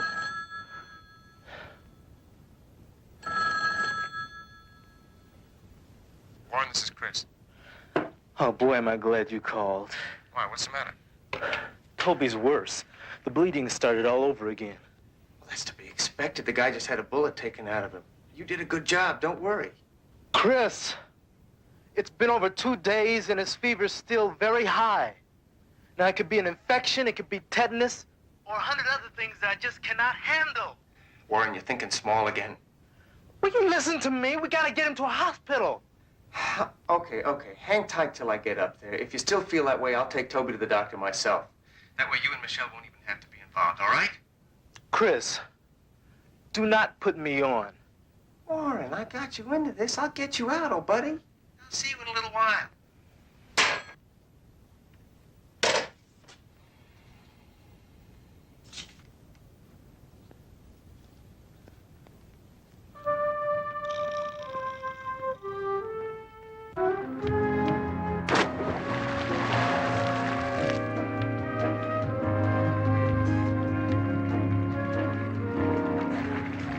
You'll have to concentrate and straighten out your entry.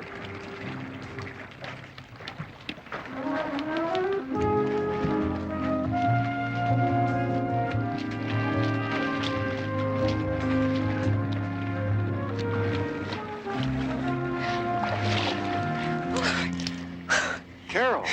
Is that Carol DeLon? Yeah. And you must be Mr. Jones. Toby's father told me you'd be coming by. That was a real nice dive. I'm afraid it won't rate more than a 6 from the coach. Well, I've always felt that a girl should be rated on how she looks out of the water, not how she looks going into it. With that smile, you'd rate a 10 anywhere. You sound just like Toby. He doesn't go in much for diving either. But, he did promise he'd come watch me compete last Saturday. Any idea where he spent Friday night? Mr. Jones, Toby and I are close. Very close. But you might as well know right now that we do not share the same friends. I just do not fit into the same circle. Maybe you don't want to. Oh, no, it's not that. I tried. Really. It's just that most of the time, Toby's so level-headed. But when he's around his friends, well, he's trying so hard to prove that he's in that he is out as far as I'm concerned. My wife always used to say that the sight of a man a woman falls in love with wouldn't be recognized in his own circle of friends. I'll try to remember that. You know, I could use a list of his friends. I'd have someplace to start. Okay. Mr. Williams told me you need some names, so I made them up. Oh, Mr. Jones, when you locate Toby, tell him that I am upset and very angry. But make sure he calls me right away. Huh? You bet I will.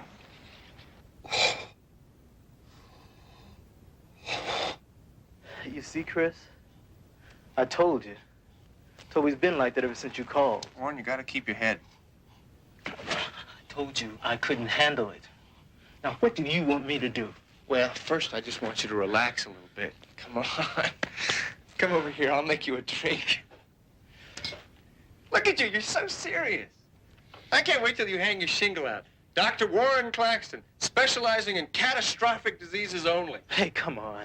I'm not that bad. Well, isn't he? Tell him. You should have a long beard down to here. Panic really doesn't suit you, Warren. Now, listen. If we take Toby to the hospital, they're gonna know he's been shot, right? Probably. All right, the moment that happens, they automatically call the police, and those guys are going to bear down on Toby very hard. Now, do you want to put him through that? Put it like that, I don't know. Now, I'm perfectly willing to take him down to the hospital, but they're going to know I didn't take that bullet out of him. And I just don't know how long Toby can keep from telling him who did. You see, we could all wind up in jail. It's Warren's decision, baby. Hey, now, wait a minute.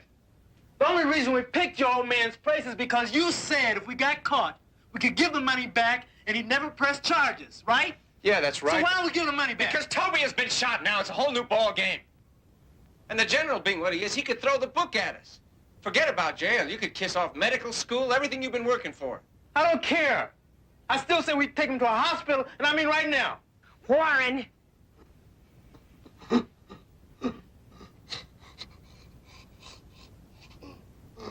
Toby. Toby. Toby. Forget it, Warren. He's dead. Toby. Toby! Toby!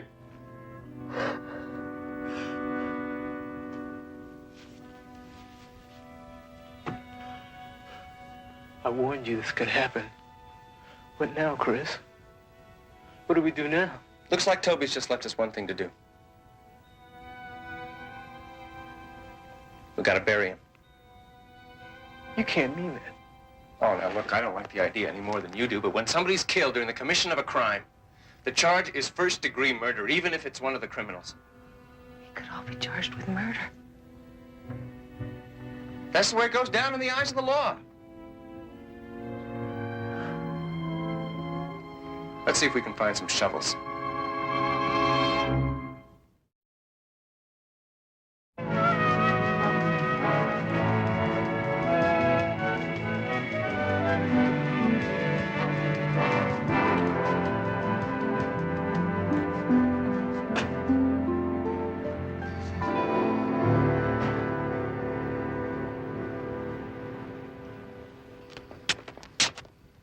Chris? Darling, this gentleman is a private detective, Barnaby Jones. How do you do? How do you do? This is Michelle Simons. How do you do? Hello. And Warren Claxton. How do you do? Well, I'm in luck. You three are on my list. On your list? I'm looking for Toby Williams on behalf of his father. His girlfriend gave me a list of his friends, and you're all three on it. Oh, that's terrific. Looks like your luck is really holding up, Mr. Jones. We just had dinner with Toby on Friday. Oh. Your mother tells me you spent the weekend in Tijuana. Was Toby down there? No, as a matter of fact, we split up right after we left Santello's. The restaurant?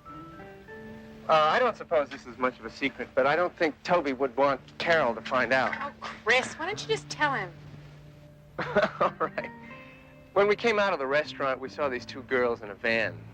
Toby went over to talk to them, and before we knew it, he'd split with them. What did they look like? Nice. Very nice.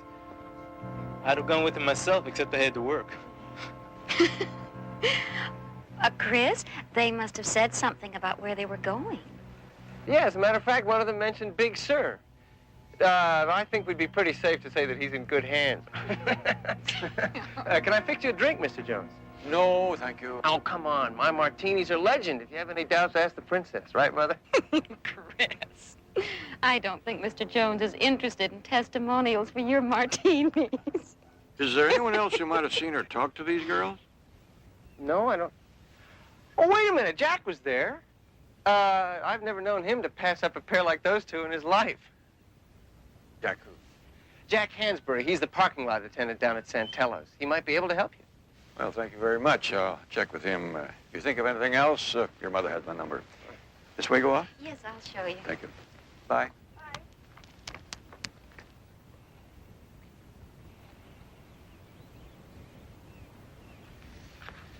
Why did you do that? Why did I do what?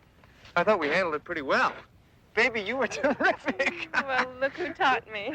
Warren, you were pretty good too, but I gotta say, you looked nervous. You gotta cool it down a little bit. Why did you have to give him Jack's name? You know as well as I do that there was no van and there weren't any girls. Jack Hansbury, please. It's a small detail, just a detail. Hello, Jack. Hey, old buddy. I got a job for you. Oh, yeah, sure. I remember those two chicks. One of them was a blonde and the other was a brunette. Out of sight. Attractive, huh? Attractive? Dad, they were prime. There was this one in a halter. The blonde absolutely took your breath away. The more I hear about them, the better looking they get. Take it from me, Dad. They were choice. I can't wait till I meet them. Did you notice what kind of a van they were driving? No, sorry, I didn't get the make, but then I wasn't looking. The color? Gray, I think, but it was getting dark. Maybe you better check with Chris and the gang. Jack, when Toby left with those two girls, did you hear anyone mention where they were going? Big sir. I'm sure of that because one of the girls asked me about the drive up the coast. Hey, Mr. Jones, I got a few things to do if you got no more questions. Sure.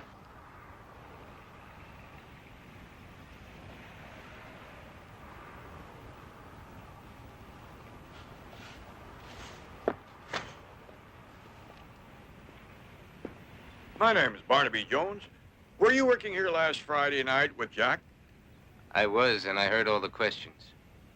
I take it you didn't like the answers? Blue smoke. What? I don't know what the joke is, but Jack's giving you a real snow job. Well, I like a joke as well as the next fella. If it's good, I'll even pay for it. Oh, well. There was no van in here Friday night. Not with two chicks like Jack was talking about. You sure? I wouldn't have missed two numbers like that. You can bet on that. I just might. Was Toby Williams in here Friday night? Toby, sure. He came out with Chris Garrison's group. But he didn't take off in any van. Who did he leave with? Couldn't say for sure. I didn't run Chris's car. But you can take it from me, it wasn't like Jack said it was.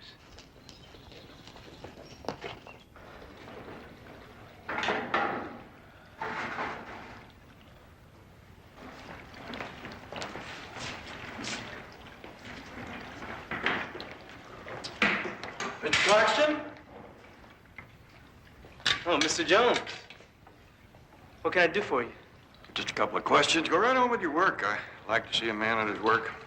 My uncle used to say that there's only one thing lazier than a man who wouldn't work, and that's a man who couldn't stand the sight of it. Well, you got the wrong office, Mr. Jones. This is physiology, not philosophy. Well, I never was good at spelling.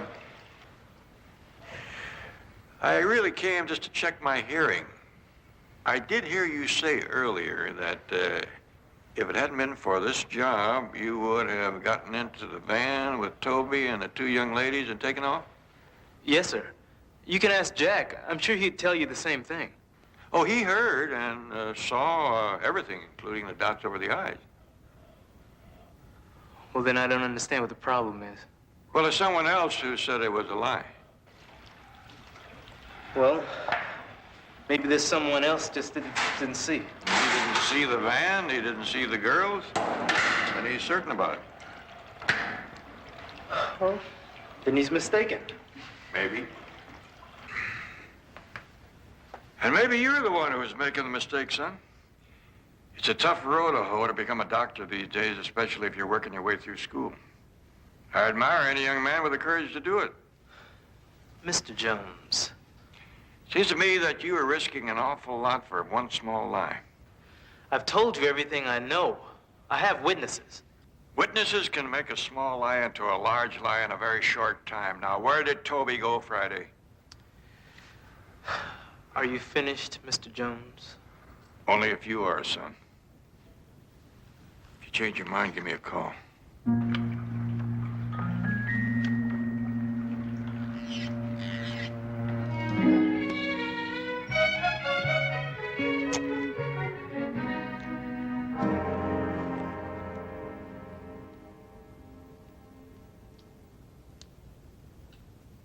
Hey, Warren. What are you doing here? Patio door was open. Well, why aren't you at work? Barnaby Jones came to see me this afternoon.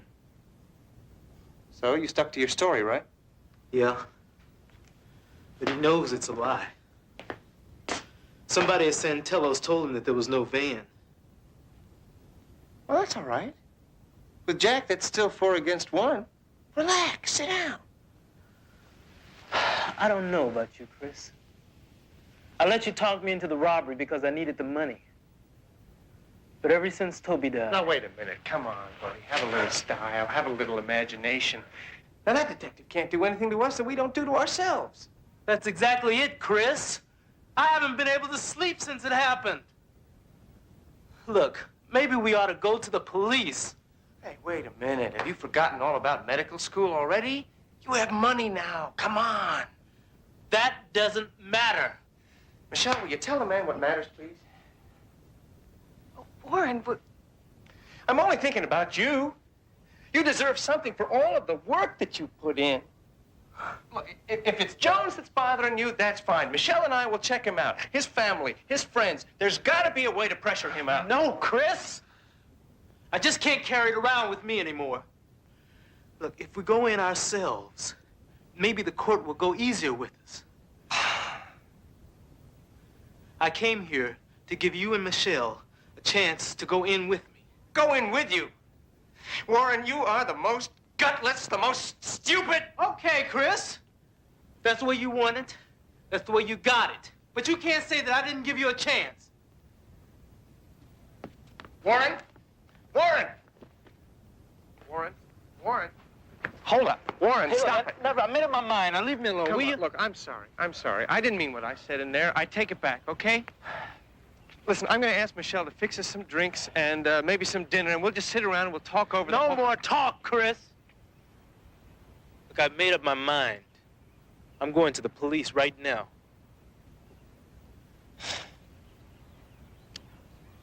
All right. Maybe that's the only way. I hope we can still be friends, though, huh?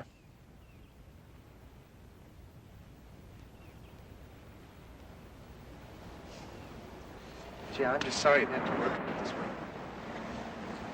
I'm sorry too, Chris, but it's just the way it is.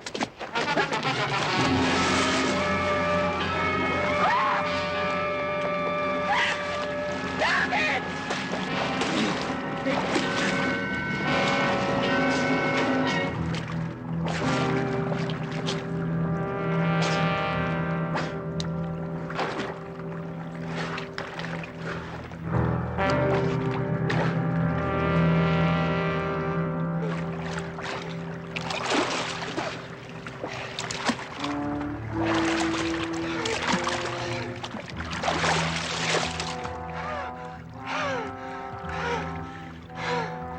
Go get some trunks from the house. Is he? Yeah, he's dead. Hey, you still with me? Just tell me what to do. All right. First, we dry his things in the dryer. Don't worry, by the time I'm through with him, there won't be any more questions about poor Warren. I'm not worried. I was scared, but I'm not worried. I always knew you were the best of them, baby. From now on, it's just you and me together. All the way.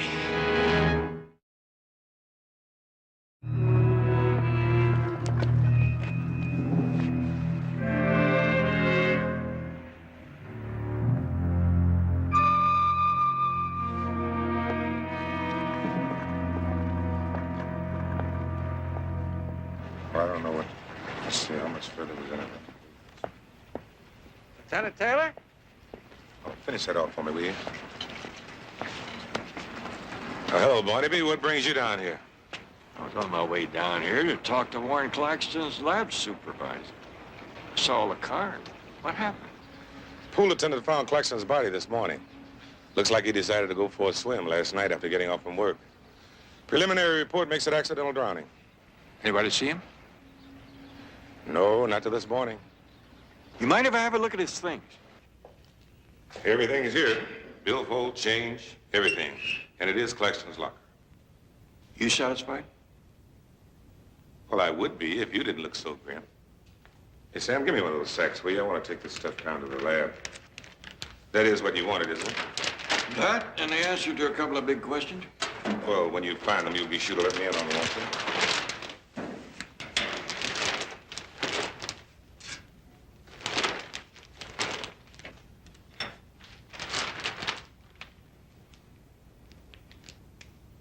Barnaby, what are you doing?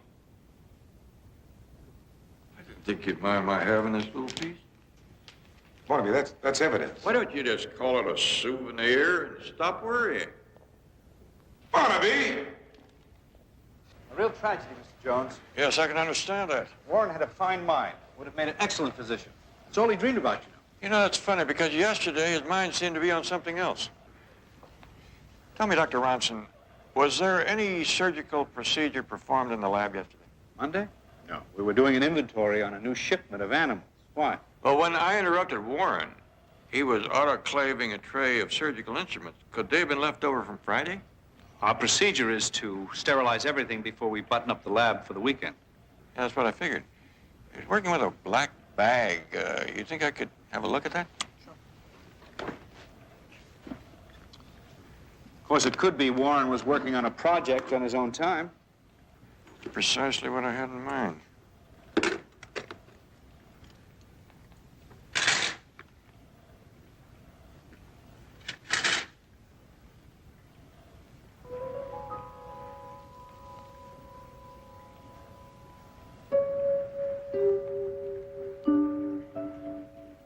What is it? Appears to be a pine needle. But from where I'm standing, Doctor, it looks taller than the whole tree. How are you doing with Luther Burbank? Very well. Species Abies concolor, white fur. Easily found in good winter forests at 6,000 to 9,000 feet. And that tells us? Well, it's fresh. It tells us that Claxton must have spent the weekend somewhere in these altitudes. Well, one thing for sure, he didn't pick up that pine needle in Tijuana. Betty, you got any dope on this? The university says the pool is automatically kept at a constant pH of 7.4. Moisture I extracted from the heel pad from Claxton's shoe had a pH of 7.8, not 7.4. But he wasn't wearing his shoes when they found his body. But he could have been wearing them when he was drowned. What conditioner did he use in the university pool? Sulfanic acid. Not in here. Cyanuric acid. Same conditioner you find in the tablets used in private pools. Do you think Warren Claxton was drowned somewhere else and then taken to the university pool? As sure as a scratching dog thinks he has fleas. Betty, call Lieutenant Taylor. Get the pH of the water found in Claxton's lungs. Oh, and check and see if you can find out what label was in those swim trunks he was wearing. We buy a lot of things at Peroni's. My wife has a charge account there. I can't see how this can possibly concern Warren Claxton's death. Mr. Thurston, Warren was wearing a pair of Peroni swimming trunks when they found his body. Now, that's pretty expensive for a young man who's working his way through school. Well, we always keep several pair on hand for guests. Maybe Christopher gave him one. Why don't you ask him? Well, I haven't been able to locate Chris. I was hoping to find him up here. Mr. Thurston, do you recall having overheard Chris or any of his friends mention Toby Williams' name the last week? You're talking to the wrong person, I'm afraid. I'm not privy to my stepson's personal involvements. Well, like the spinster on our wedding night, sometimes we know more than we think we do. Yes. I'm sorry, Mr. Jones, if I seem distracted. It's not for any lack of concern over that young man you're searching for, but we had a robbery here last Friday night, and our own investigation is taking most of my time. Friday night? How much did you lose? Something over $200,000.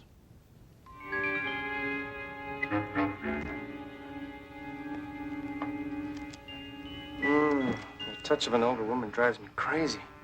How about you and me for a long weekend in Palm Springs? I warn you, Chris Garrison, one of these days I'm going to take you up on it. And then what are you going to do? My plans don't go that far. Is the general tied up? Yeah. He's with a Mr. Jones. They're talking about you. Tell Mr. Thurston I'll be back in a minute.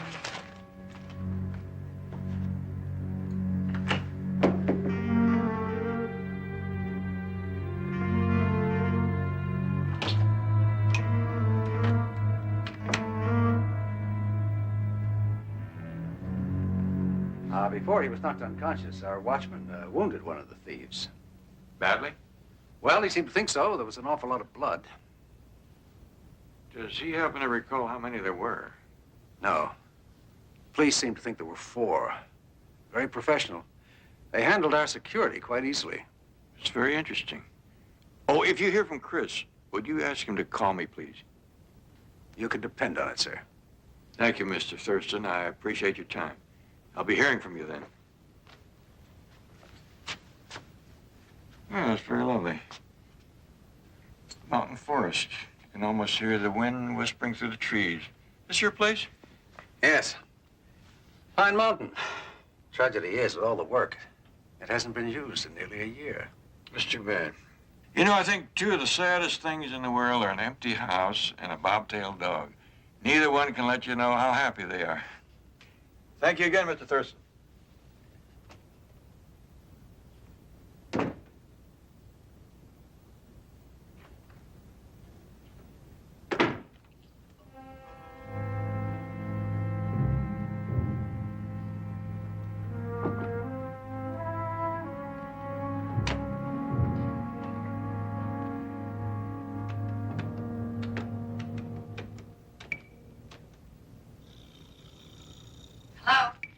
Michelle, we've got to do something about Barnaby Jones. Now.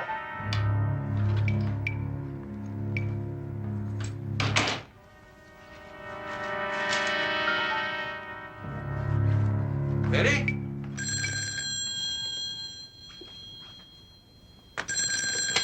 Barnaby Jones?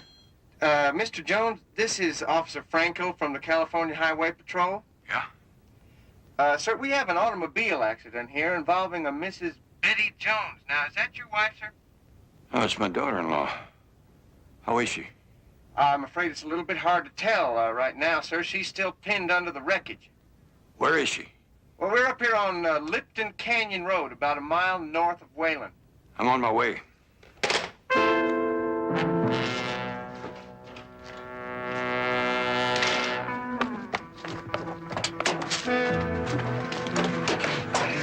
What if he doesn't come? Don't worry, he'll be here.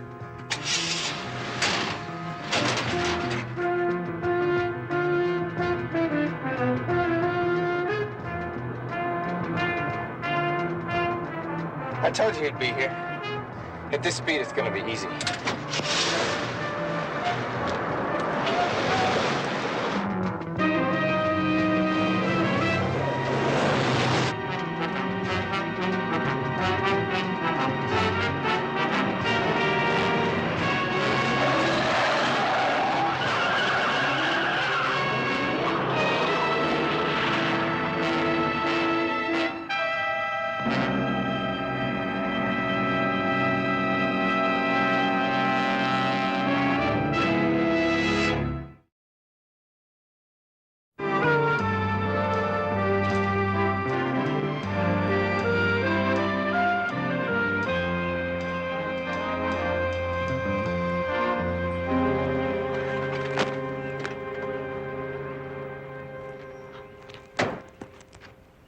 You sure you feel up to this?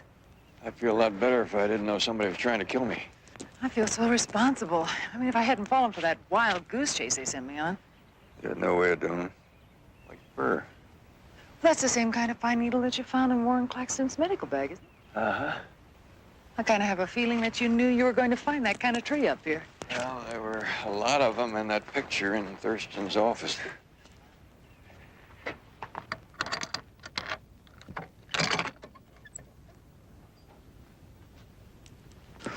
Oh, it doesn't look as though anyone's been here for some time. Take a deep breath. Doesn't smell musty. Take a look in the bedroom.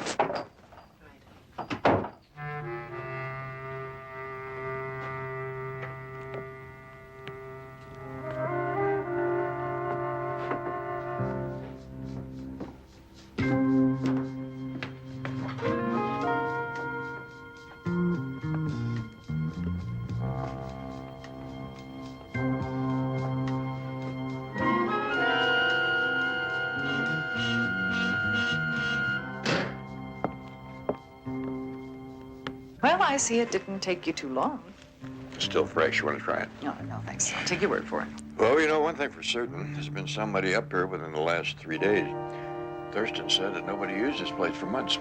You find anything? No, bedroom looks fine. Funny, though, the bed in there isn't stripped like this one. Now, why would anyone want to strip this bed?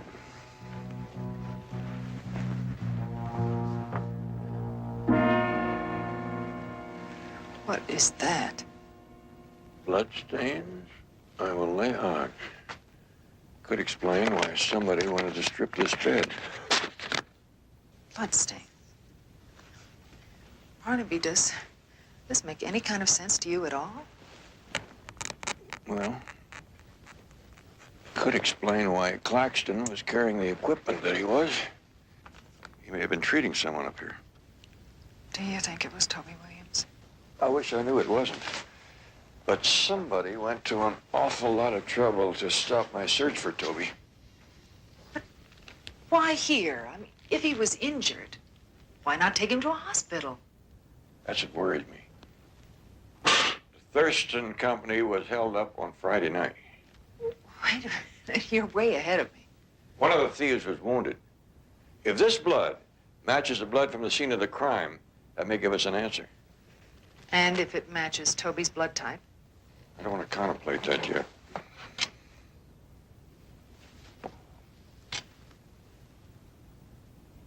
Eddie, you still have that first aid kit in your car? Yes, why? We're going to repay a favor.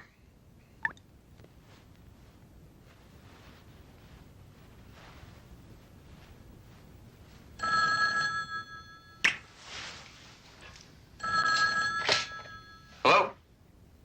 Yes, this is Miss Fallender from Fallender Real Estate. May I speak with Mr. John Thurston, please?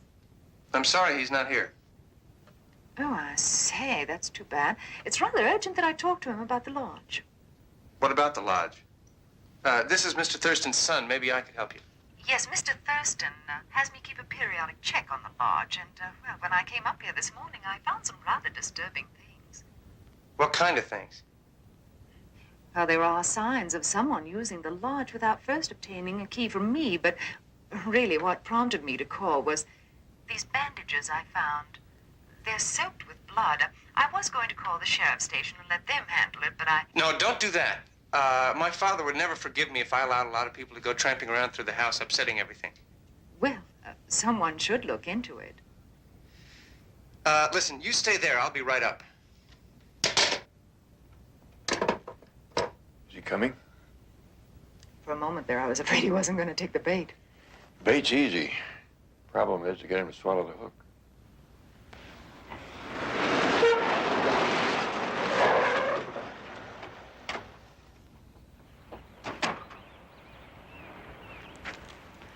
Oh, I say you made good time. I'm Joan Fallender. We don't have very much time, Mrs. Founder. You said you found some bandages. Oh, yes. Well, I left them right where I found them. I thought the sheriff wouldn't want anything disturbed. I'll show you. No. That won't be necessary. We'll check the place over ourselves. We'll make sure to call you, though, if we need any assistance. Well, don't hesitate. We are always at your service. Well, thank you. It was very kind of you to drive up. My pleasure.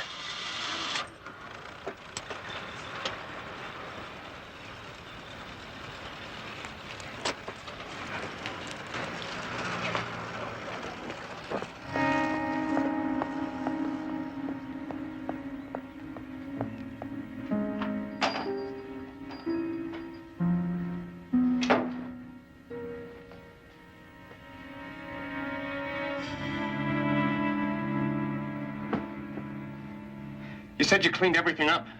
I did. Oh, Chris, honey, I swear. While you and Warren were out burying Toby, I stripped that bed and I burned everything in the fireplace. Well, burn me easy. Do you realize what this could have cost us? Chris, I swear! Just do it now! I'm gonna get the money.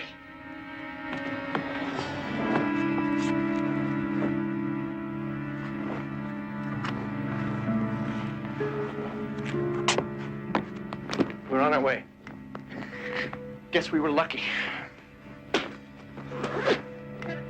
Looks like it's all here. Enough to pay for the lives of 2 people. Well, actually, there's enough to pay for 3. I gotta hand it to you, Jones, getting us up here. Very clever. My mistake. I really didn't figure guns were your style. I thought your line was more swimming pools and trucks. Never mind the bandages, Michelle. Those stains are just mercurochrome and iodine. Get his gun, Michelle.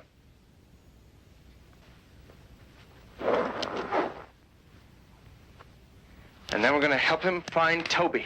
That is what you wanted, isn't it, Jones? I figured he was the one that caught the bullet from the watchman. What'd you do, let him die instead of taking him to a hospital? No, we did everything Shut we up. could. Outside, Jones. Come on.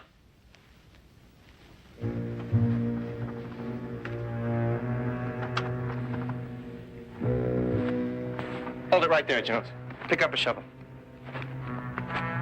Now, wait a minute. Man who's about to dig his own grave is entitled to know the whole story. I understand about the robbery. I even understand about Toby Williams, but why did you have to kill Warren Claxton? Because Warren was small. He panicked. I mean, he was going to the police. That's where he made his mistake. He should have had the police come to him like I did. Sheriff should be here in a moment. Ah, quit bluffing, Jones. Move!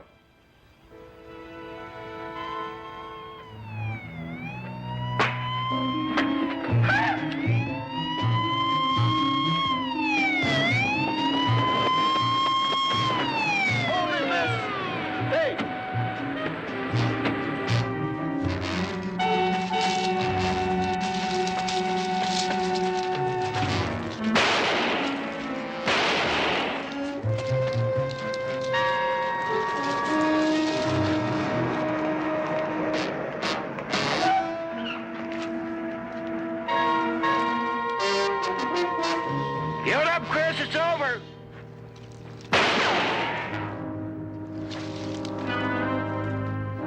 You're trapped, Chris. You don't have to play it all the way out.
Barnaby Jones, starring Buddy Ebsen. Also starring Lee Merriweather, with guest stars David Wayne, special guest star Eileen Heckert. Tonight's episode, Dark Legacy.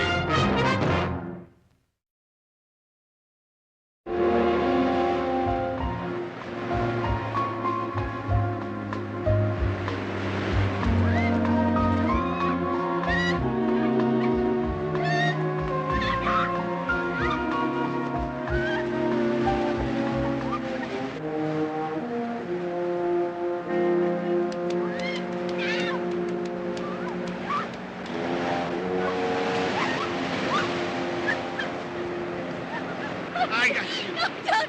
All right. Yeah. No, Take it back. I'll not take it Take back.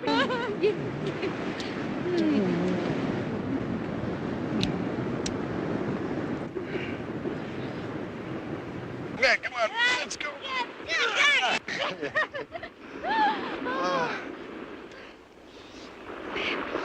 Hey, wait a minute. Wait a minute. I forgot my tobacco. Oh, one of the great tragedies of the decade. Hey, you catch anything? Well, oh, wow, look at this. Oh! Hey, you're really going. Yeah, you look. Oh, There he is. Hey, oh. Get it, get it. Yeah, Let me, yeah. let me. Oh, oh. Ow. Oh, Ow. here. Oh, here. Use the handkerchief. It's going to stop bleeding. Yeah. Oh, thank you. Maybe these nice people will take our picture. Oh. People at home won't believe this without a picture. Maybe they would if you wouldn't tell so many fish stories. Here, I'll show you how to. Is your finger all right now? Yeah, I guess so. Now, you just look right through here. You'll see these lines. That frames the picture. And then you press on that. Just sort of wrap your fingers around the camera. That's right. Okay. Well, there we go. All right. Oh, Let's get beautiful, it. beautiful. Hold it Now, wait a still. minute. Right? All right, hold it. Okay, smile. Cheese. Good. It's fantastic. Here. Thank you very much. Yeah, Okay. thank you. Okay, good luck. I hope you fishing. catch more fish. Thanks. Yeah. Hey! Are you kids newlyweds? Certainly not. We've been married almost 4 weeks.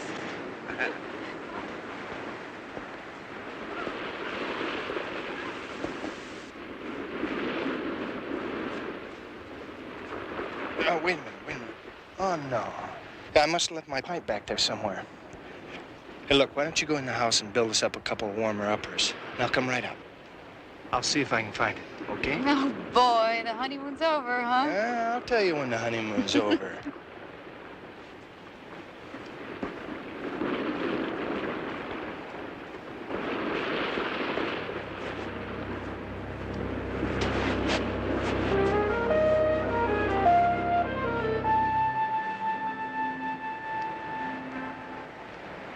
Hey there! Lose something? Yeah, I lost my pipe somewhere down here. Oh, was that yours? Yeah. Well, my wife's already gone up to the car with it. Come on up. I'll meet you halfway. That's all right. I'll come on up.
Think you should go check? Oh, golly, it doesn't seem necessary to me. You think? No. I guess not.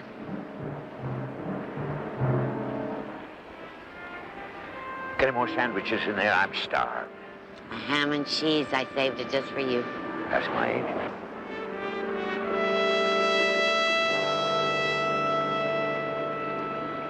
Strange.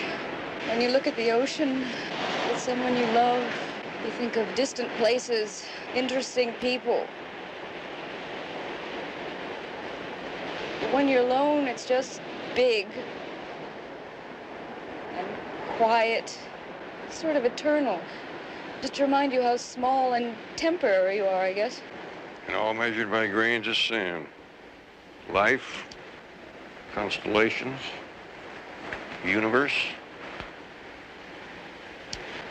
Mighty fine hourglass you have here. You don't see many of these anymore. That was a wedding gift from Paul's Uncle Amos. Amos Barringer. Well, I'll be doggone. Not too many hours ran through it for us, Mr. Jones. Someone cheated Paul from his share, and I want you to find out who did it. I've talked to the people at the sheriff's office. An accident, they say. all makes it a lot easier for them, doesn't it? Sometimes grief does play tricks on reason. I've had that experience a couple of times myself. I tell you, there was no reason for Paul to be climbing those rocks looking for his pipe. Miss Barringer, your husband was carrying a considerable amount of money. He was wearing a valuable watch, an expensive ring. None of those were touched. Just 1 minute, he was full of life, laughing. And then 20 minutes later, when I went to look for him, he was dead.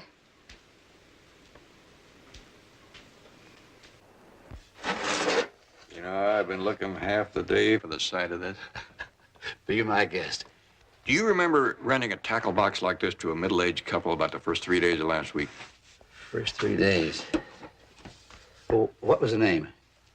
Well, I was kind of hoping you'd supply that. The man probably wanted to rent some surf casting tackle along with it. Now, there was a guy and his wife in here that didn't seem to know what kind of tackle to get. Nice, friendly Midwestern folks? Yeah. Raymond Steele.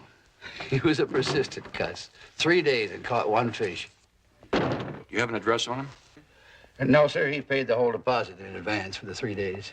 Any license number, car license, identification?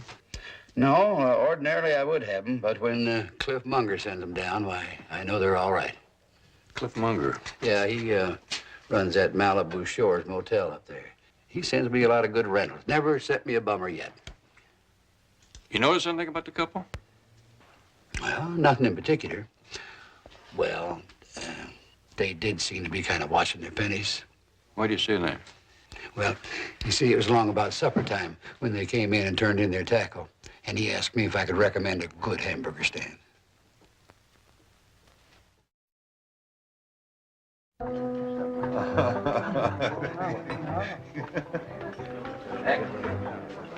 Oh, Mom. I'll have a tuna fish salad sandwich. Now, don't do that, hon. You know I don't like you to do that. Well, Now, we planned this trip. Let's enjoy. Splurge. I'm going to. You're the only one I trust to design it. Just like the layout you did up near Monterey. I told you, if you want an architect who does carbon copies, I'm really not interested. Mulholland Drive isn't Monterey. Okay. Okay, freehand. Surprise me. Well, you made a zoning variance up there for condominiums, number 1. Leave that to me. At least drive up and take a look at the site, huh? What side of Neeson Road are you talking about? West, that whole triangle in there between Neeson Road and Mulholland that overlooks the valley. Okay. I'll take a look at it tomorrow afternoon, but I'm still not promising I can do it. All right?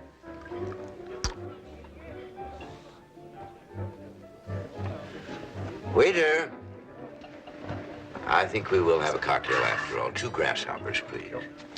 I think this calls for a drink, don't you, Angel?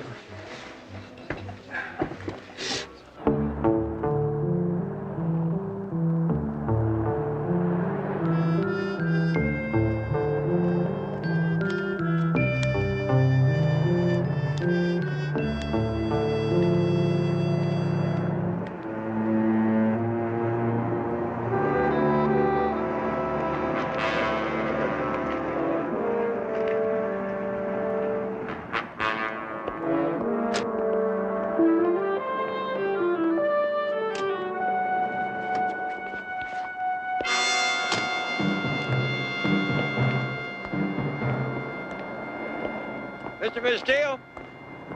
Hi. Hi. How's the fishing? Well, if you're willing to settle for 3 days of fresh air and 1 fish, fishing's fine. Well, surf casting a little iffy this time of the year. Can't quite place you. Did we run into you down there? I think you said hello to some friends of mine a couple of times out on the beach. Who would that be, Angel? Did we meet anybody? only the newlyweds, remember? Oh, nice couple, nice young couple, yeah. Yeah, I want to ask you about that. My name is Barnaby Jones. I'm a private investigator. Oh, my. Were they doing something wrong? No, the young man, Paul Barringer, was killed in the fall from the rocks down there. I think it was shortly after you talked to him. I thought you might have seen something. What did I tell you, Angel? That was him we read about in the newspaper. You said that was his picture, and I didn't think it looked like him at all. Oh, that's a shame. That's a real shame. I take it that you didn't see how it might have happened. Golly, no. Well, just a chance. Guess I gotta keep on fishing. Say, that's interesting. The way you found us, I mean, how you private investigators work. Well, just took a little shoe leather and tracking down a yellow rented tackle box. Tackle box, what do you know? That's interesting. Well, thank you.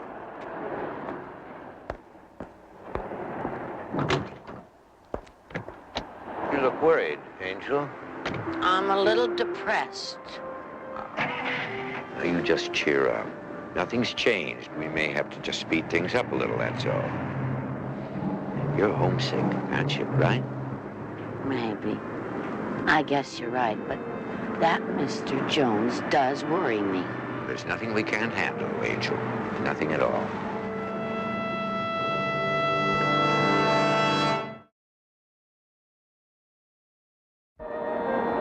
Well, thanks, Sam. I appreciate it. So how is Paul Berenger's business life? Well, it seems it doesn't hurt a young man's career in a brokerage office if his number one client is also his great uncle, Amos Berenger.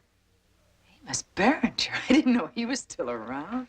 Well, he is, and apparently doing well. Now, Betty, don't depend on me for all your news today because I'm kind of shy of it. All right, well, how about this? I checked with both of the daily newspapers, and neither of them ran a picture of Paul Berenger at the time of the accident. Betty, Mrs. Steele mentioned a picture. Why don't you check the neighborhood papers? Maybe that's where they saw it.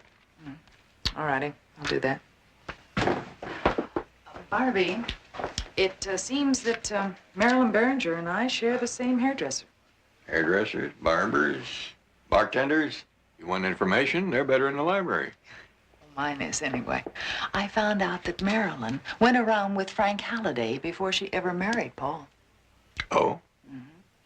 Well, they weren't engaged, but then Frank went away to Venezuela on a hotel project for a year.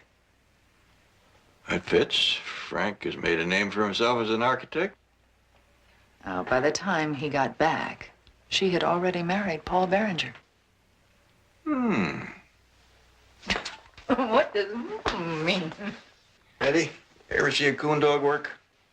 Not in recent weeks, no. Well, they go, up every tree in the woods until they find the right one.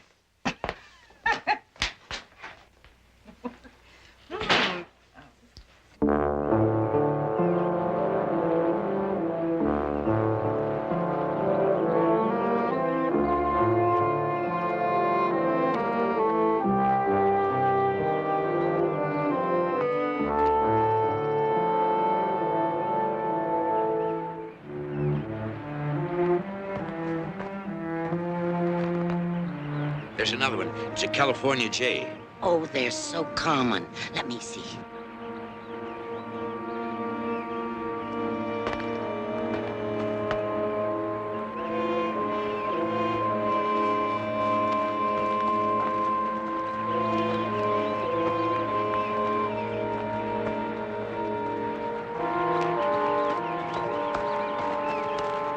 Hi there.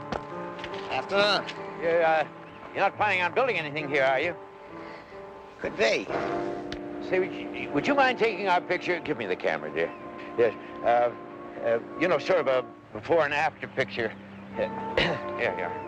Right there. I think that's best for us. Now, I think the light will be best if you're right over here about. Here we are. Now, you just look through that finder there, and there's some lines that'll frame the picture, and the shutter's there, and you just press on that, and if you'll just, Raymond! Yeah? Raymond! Just a second. No! Right now! Right this minute! Come quick! Oh, that is the first one ever!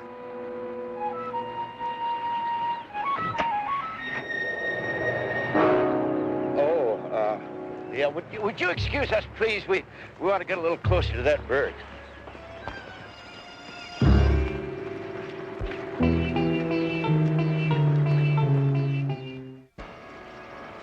Well, so here's where you are. Jones, wasn't it? Your office told me I'd find you here.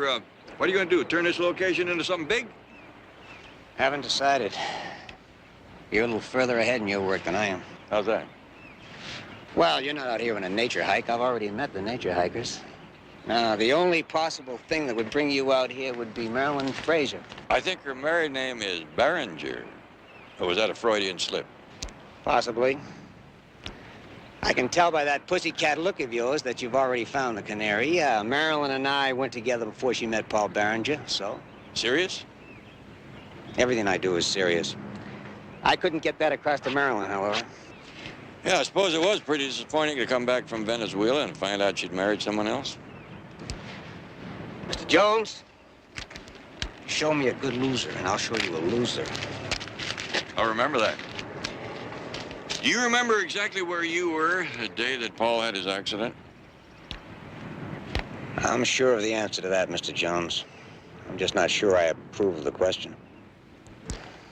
Well, every one of these gray hairs I got from going around a long way to get an answer, if you'd rather not say. I was at a construction site.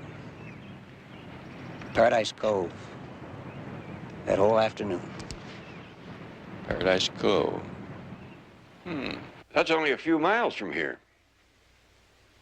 I can't believe you'd even consider such a possibility. I have so few possibilities that I have to consider them all. But not Frank. No, I just couldn't believe that. Miss Barringer, you hired me to ask questions, and I'm going to have to ask you one. Do you stand to become a wealthy woman now? I was wondering when you'd get to that. I try not to suspect my clients until after the second day. Well, there was a premarital agreement. Not being a blood relative, I'll never inherit Paul's eventual share of the family fortune. Whatever that is, I'm really not too clear. Hello. Yeah, he's right here. It's your office. Thank you. Yes, Betty? Barnaby, the foreman on the Paradise Cove construction site remembers that Frank Halliday was there all afternoon. I see. Is there anything else? Well, I haven't found a newspaper yet that even has a picture of Paul Barringer in their morgues, let alone having run the picture. Try the underground papers. They love sensations. They've got news racks all over the place. I'll see you in about an hour, Betty. Right. Well, your friend Frank may not be a good loser, but he's not a liar either.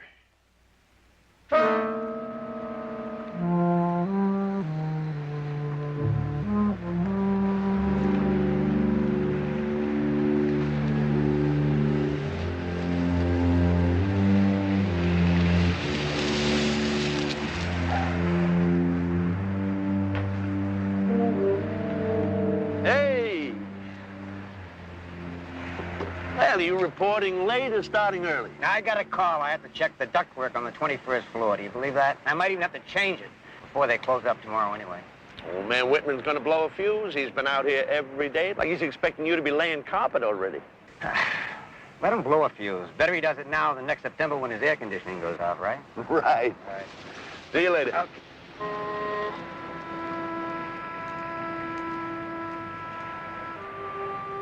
I don't think we'll ever have a better chance. I trust your judgment.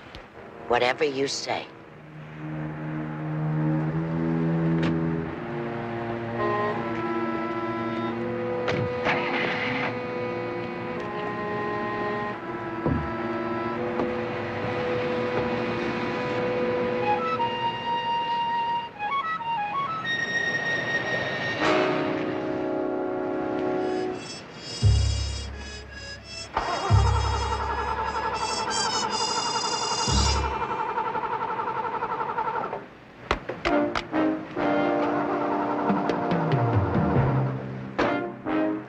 You're blocking the entrance. Could you help me, please? Put it in neutral.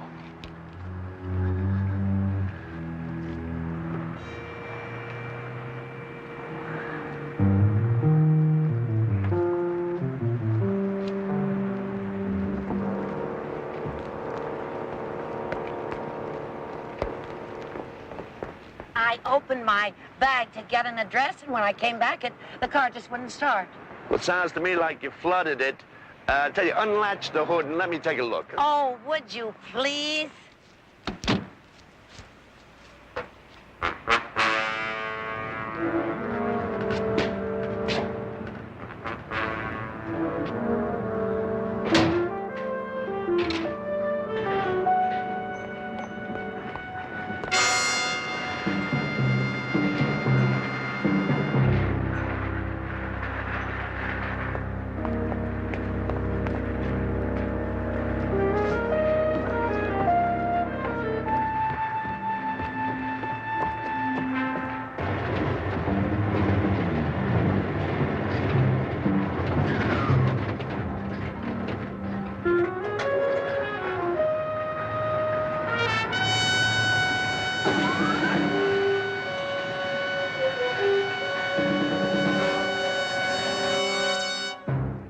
Okay, try it again.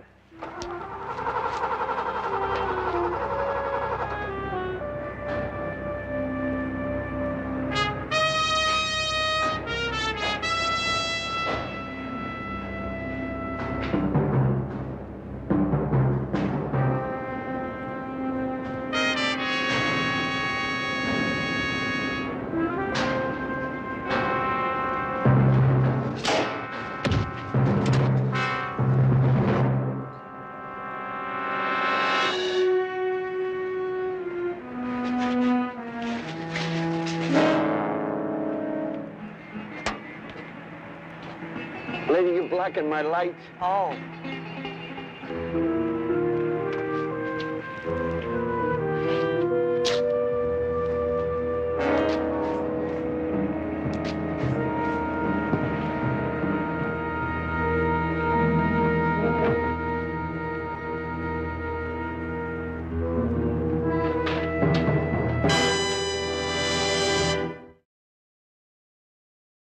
You said something about helping a lady fix her car. About what time was that? About 10:30, 11 o'clock, just after Mr. Halliday drove in. What was the matter with the car? Oh, she flooded it out, stopped it, couldn't get it started again. Where did it happen? Right in here. Do you remember anything about the lady? No, I didn't pay that much attention. It was kind of dark. No, she just stood there helpless, holding her bag while I fiddled with the carburetor. Her bag? Was it a purse? No. You know a purse doesn't hold enough. They carry these big bags. This was a large one, bright red plaid job. You say it was plaid?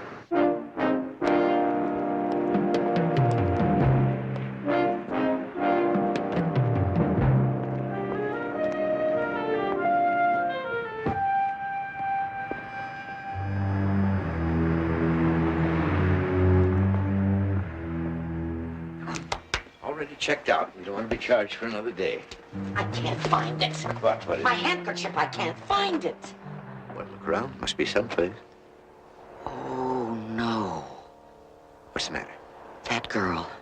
I gave it to her when she cut her finger on the fishhook, remember? You sure? Oh, yes, I wasn't thinking. Well, what can we do? She probably doesn't even know what it is. We'll just have to forget it. We can't forget it. It's an heirloom Irish linen with the Beringer B and crest on it. And sooner or later, somebody's going to ask her where she got it, and she's going to remember. So they'll think she's mistaken. Raymond, we'd never sleep a wink the rest of our lives. I'd wake up at night, and I'd wonder if somebody didn't ask her, where did you get that? Raymond, I'd have nightmares for the rest of my life. You do no such thing. We'll go out there before we go to the airport, and we'll get it back. Suppose she already knows. No. It's all settled. I'm not going to let a little thing like a handkerchief ruin your entire trip. Let's go.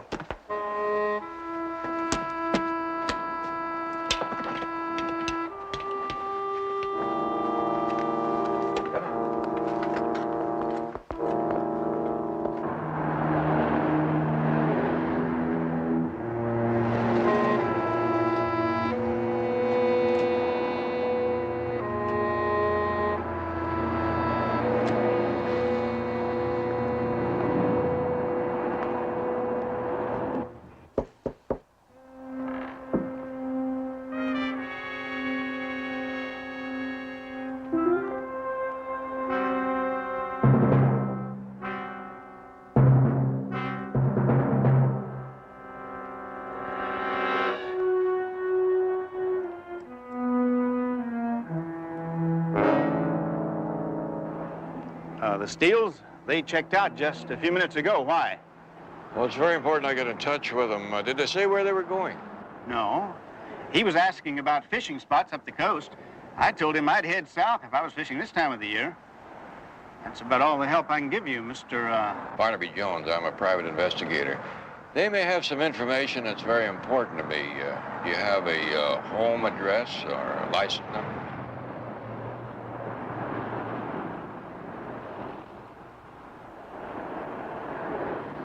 Well, there's no license number.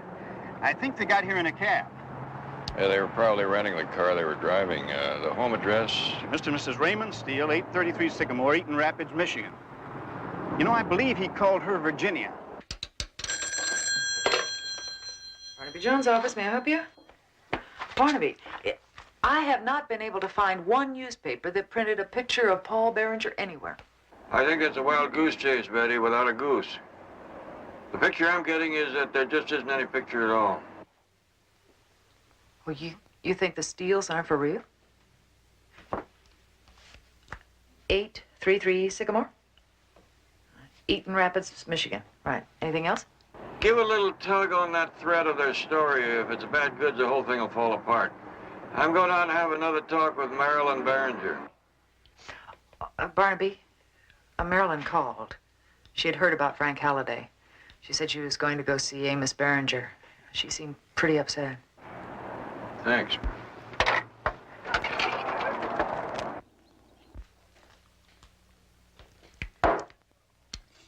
Another thing, get rid of that uniform. Bad enough being sick without being reminded of it. Wear a dress. Miss Berenger? This is Mr. Jones. Mr. Jones, how do you do? He won't stay long. He'll stay as long as he likes. This is still my home, not a mausoleum. How you feeling, Mr. Berenger? Well, I kind of losing my grip. Guess you can tell that. I'd still hate the Indian wrestle you. Sit down, sit down. Thank you. Well, I still got one good grip left. I'm saving that for St. Peter. Maybe the devil. Don't know which. Mr. Berenger, I was very sorry to hear about your nephew's death. Both of them now. Both of them? Paul and Frank. Frank? Frank Halliday was your nephew, too? Grandnephew, just like Paul. They were the only close kin I had left. I take it there are other heirs. My folks put down some proper acorns, Mr. Jones. Grew a good-sized family tree. I outlived most of them, and I'm afraid I lost track of the rest. What about the Steels? What's the name? Steele. Raymond and Virginia Steele. Are they heirs, too? Well, now, I don't recall any kin by that. Let's see, there was the Peters and Stone and... Oh, yes, one of our people married a Lennox. This sort of thing doesn't come easy anymore. You do as well as most. Better.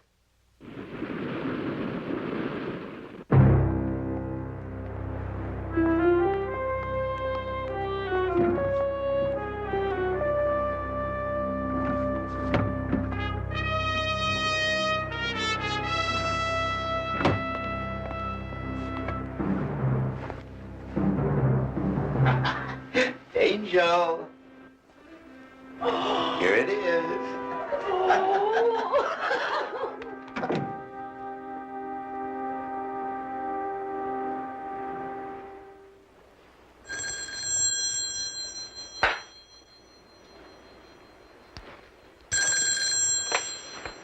Hello. Marilyn? You don't sound very well. They said you went to a doctor. Anything wrong? No, nothing's wrong, Mr. Jones. I'm just suffering from that common malady that often strikes old-fashioned brides. I'm going to have a baby. Well, congratulations. That's wonderful. Well, I don't mean to sound unhappy about it. I guess it's just sinking in. Yeah. Well, no, I haven't seen them since that day. I don't want to alarm a new mother-to-be, but just to be on the safe side, why don't you stay there? Yeah. Play it safe. It's just possible that that nice couple may be behind this whole thing. Okay, I will. Goodbye.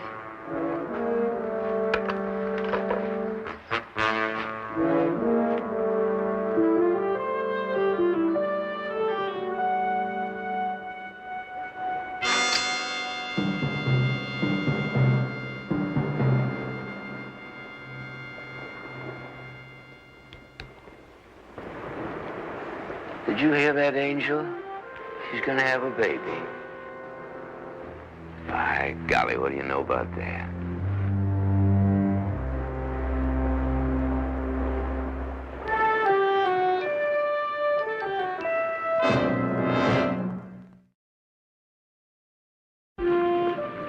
We're sorry, Marilyn, but it's not our fault that you're going to have a baby. We just can't have that. You know, it was fate that brought us back here for that handkerchief. Fate is on our side, Angel. I told you. Please, just leave. I won't say anything. Oh, I don't think we can trust fate that far, little lady. It's your own fault, my dear. You're crazy. Both of you. You're just crazy. Now, I just don't think I'd say that. Now, Angel, don't get yourself all upset. Turned out like a stranger just because I married Raymond. Now, there's no need to go into all that. We're allowing old Amos to make amends. Now, just forget it. I don't know what you're talking about, either of you. You think you can just walk in and say I do and become a Behringer? Well, that's not right. Raymond did his best, and never a dollar, not a single kind word did we ever get from Amos. Not once, ever. And when he was in bed and he couldn't work because his back hurt, why, he didn't even answer my letters. Now, you're getting yourself all worked up, and there's no need for it. Now, you deserve the best, and you're going to get it. I'm working all this out for you. Wait, you can't just kill me. Well, you're right about that. No, we can't allow any loose ends. You're going to have to kill yourself. And that's what the note's going to have to say.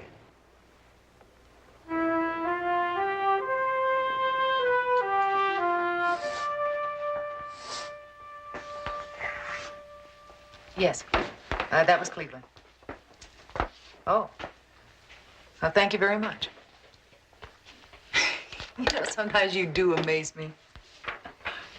Well, inheritance is sort of like tracing the line of royal succession.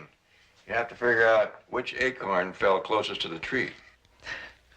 Any idea who holds the golden acorn? Mr. and Mrs. Raymond Lennox. Lennox. Residence, Lorain, Ohio. Wife's name Virginia, formerly Virginia Behringer. But they aren't at home. I called their newspaper. The Lennoxes discontinued delivery about 3 weeks ago, but they ordered it started again next week. What about the Steeles? You get any word from the airline? Mr. and Mrs. Steele were booked on a flight to Cleveland this morning, but they were a no-show. You know, and I couldn't locate their Eaton Rabbit's address. Could be a phony. Just as phony as the picture in the paper that Virginia Steele said she saw. When I went up to see Frank Halliday, he mentioned that he had met the nature hikers. The guard said the woman with a flooded car was carrying a plaid tote bag. Betty, unless I am greatly mistaken, we are looking at a blueprint for murder. What? Eliminate Paul Behringer. Eliminate Frank Halliday, and what do you got left? Virginia Behringer Lennox. All they have to do is go home, wait, and they will inherit the bulk of the Behringer fortune. And they know that Amos Barringer hasn't got much time. Just one thing they didn't figure. Marilyn Barringer's baby.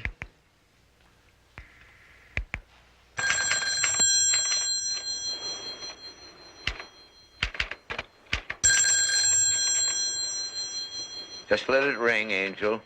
I'm almost finished. What's the matter?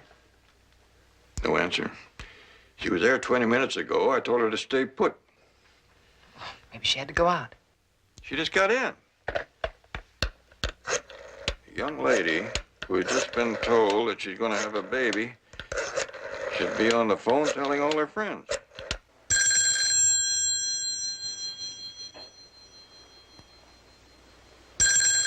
This is going to be very convincing. Two sounds that really irritate me. One is a busy signal, the other is not.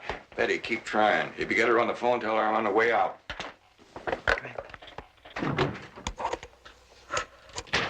So please forgive me, God and everybody. That's nice, I think. You were always good with words, Raymond. Now, young lady, you just sign it. I won't sign that. Well, no matter. In your distraught condition, it's quite understandable that you'd forget to sign it. Now, if you would just stand up. Come on.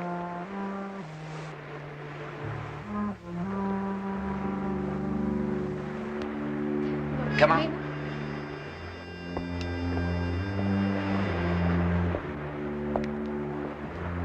Look, you can't let him do this. Oh. Such a pretty thing, too. You don't understand, dear.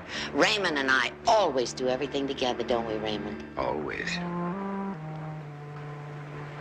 Now, I think we'd better take a little walk up the beach. Up to those rocks, I think. Come on.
farther, we can take you.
It's all right. It's all right.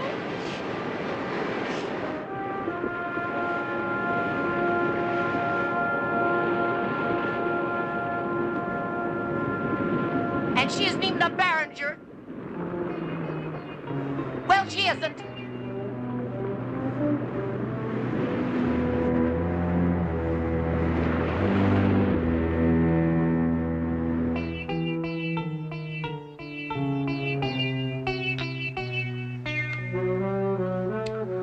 Very nice. Very nice indeed. I bet you feel a lot more fetching in that than you did in that starchy old white thing, eh? That's wonderful. Just wonderful. You know, this old barn used to be a regular menagerie of kids. So quiet in here now, you can hear a pin drop. Liked it better when it was a zoo. Well, one thing, the doctors won't have to worry about me for the next 9 months. 8? Give or take. No, sir. I'm going to stay around and welcome my nephew. My great-grandnephew. And what if it's a niece? Well, I don't know. What about that, Barnaby? Well, I've been an uncle a few times, and nephews are nice. But, I don't know, when you get them all prettied up, nieces are nicer. I'll drink to that.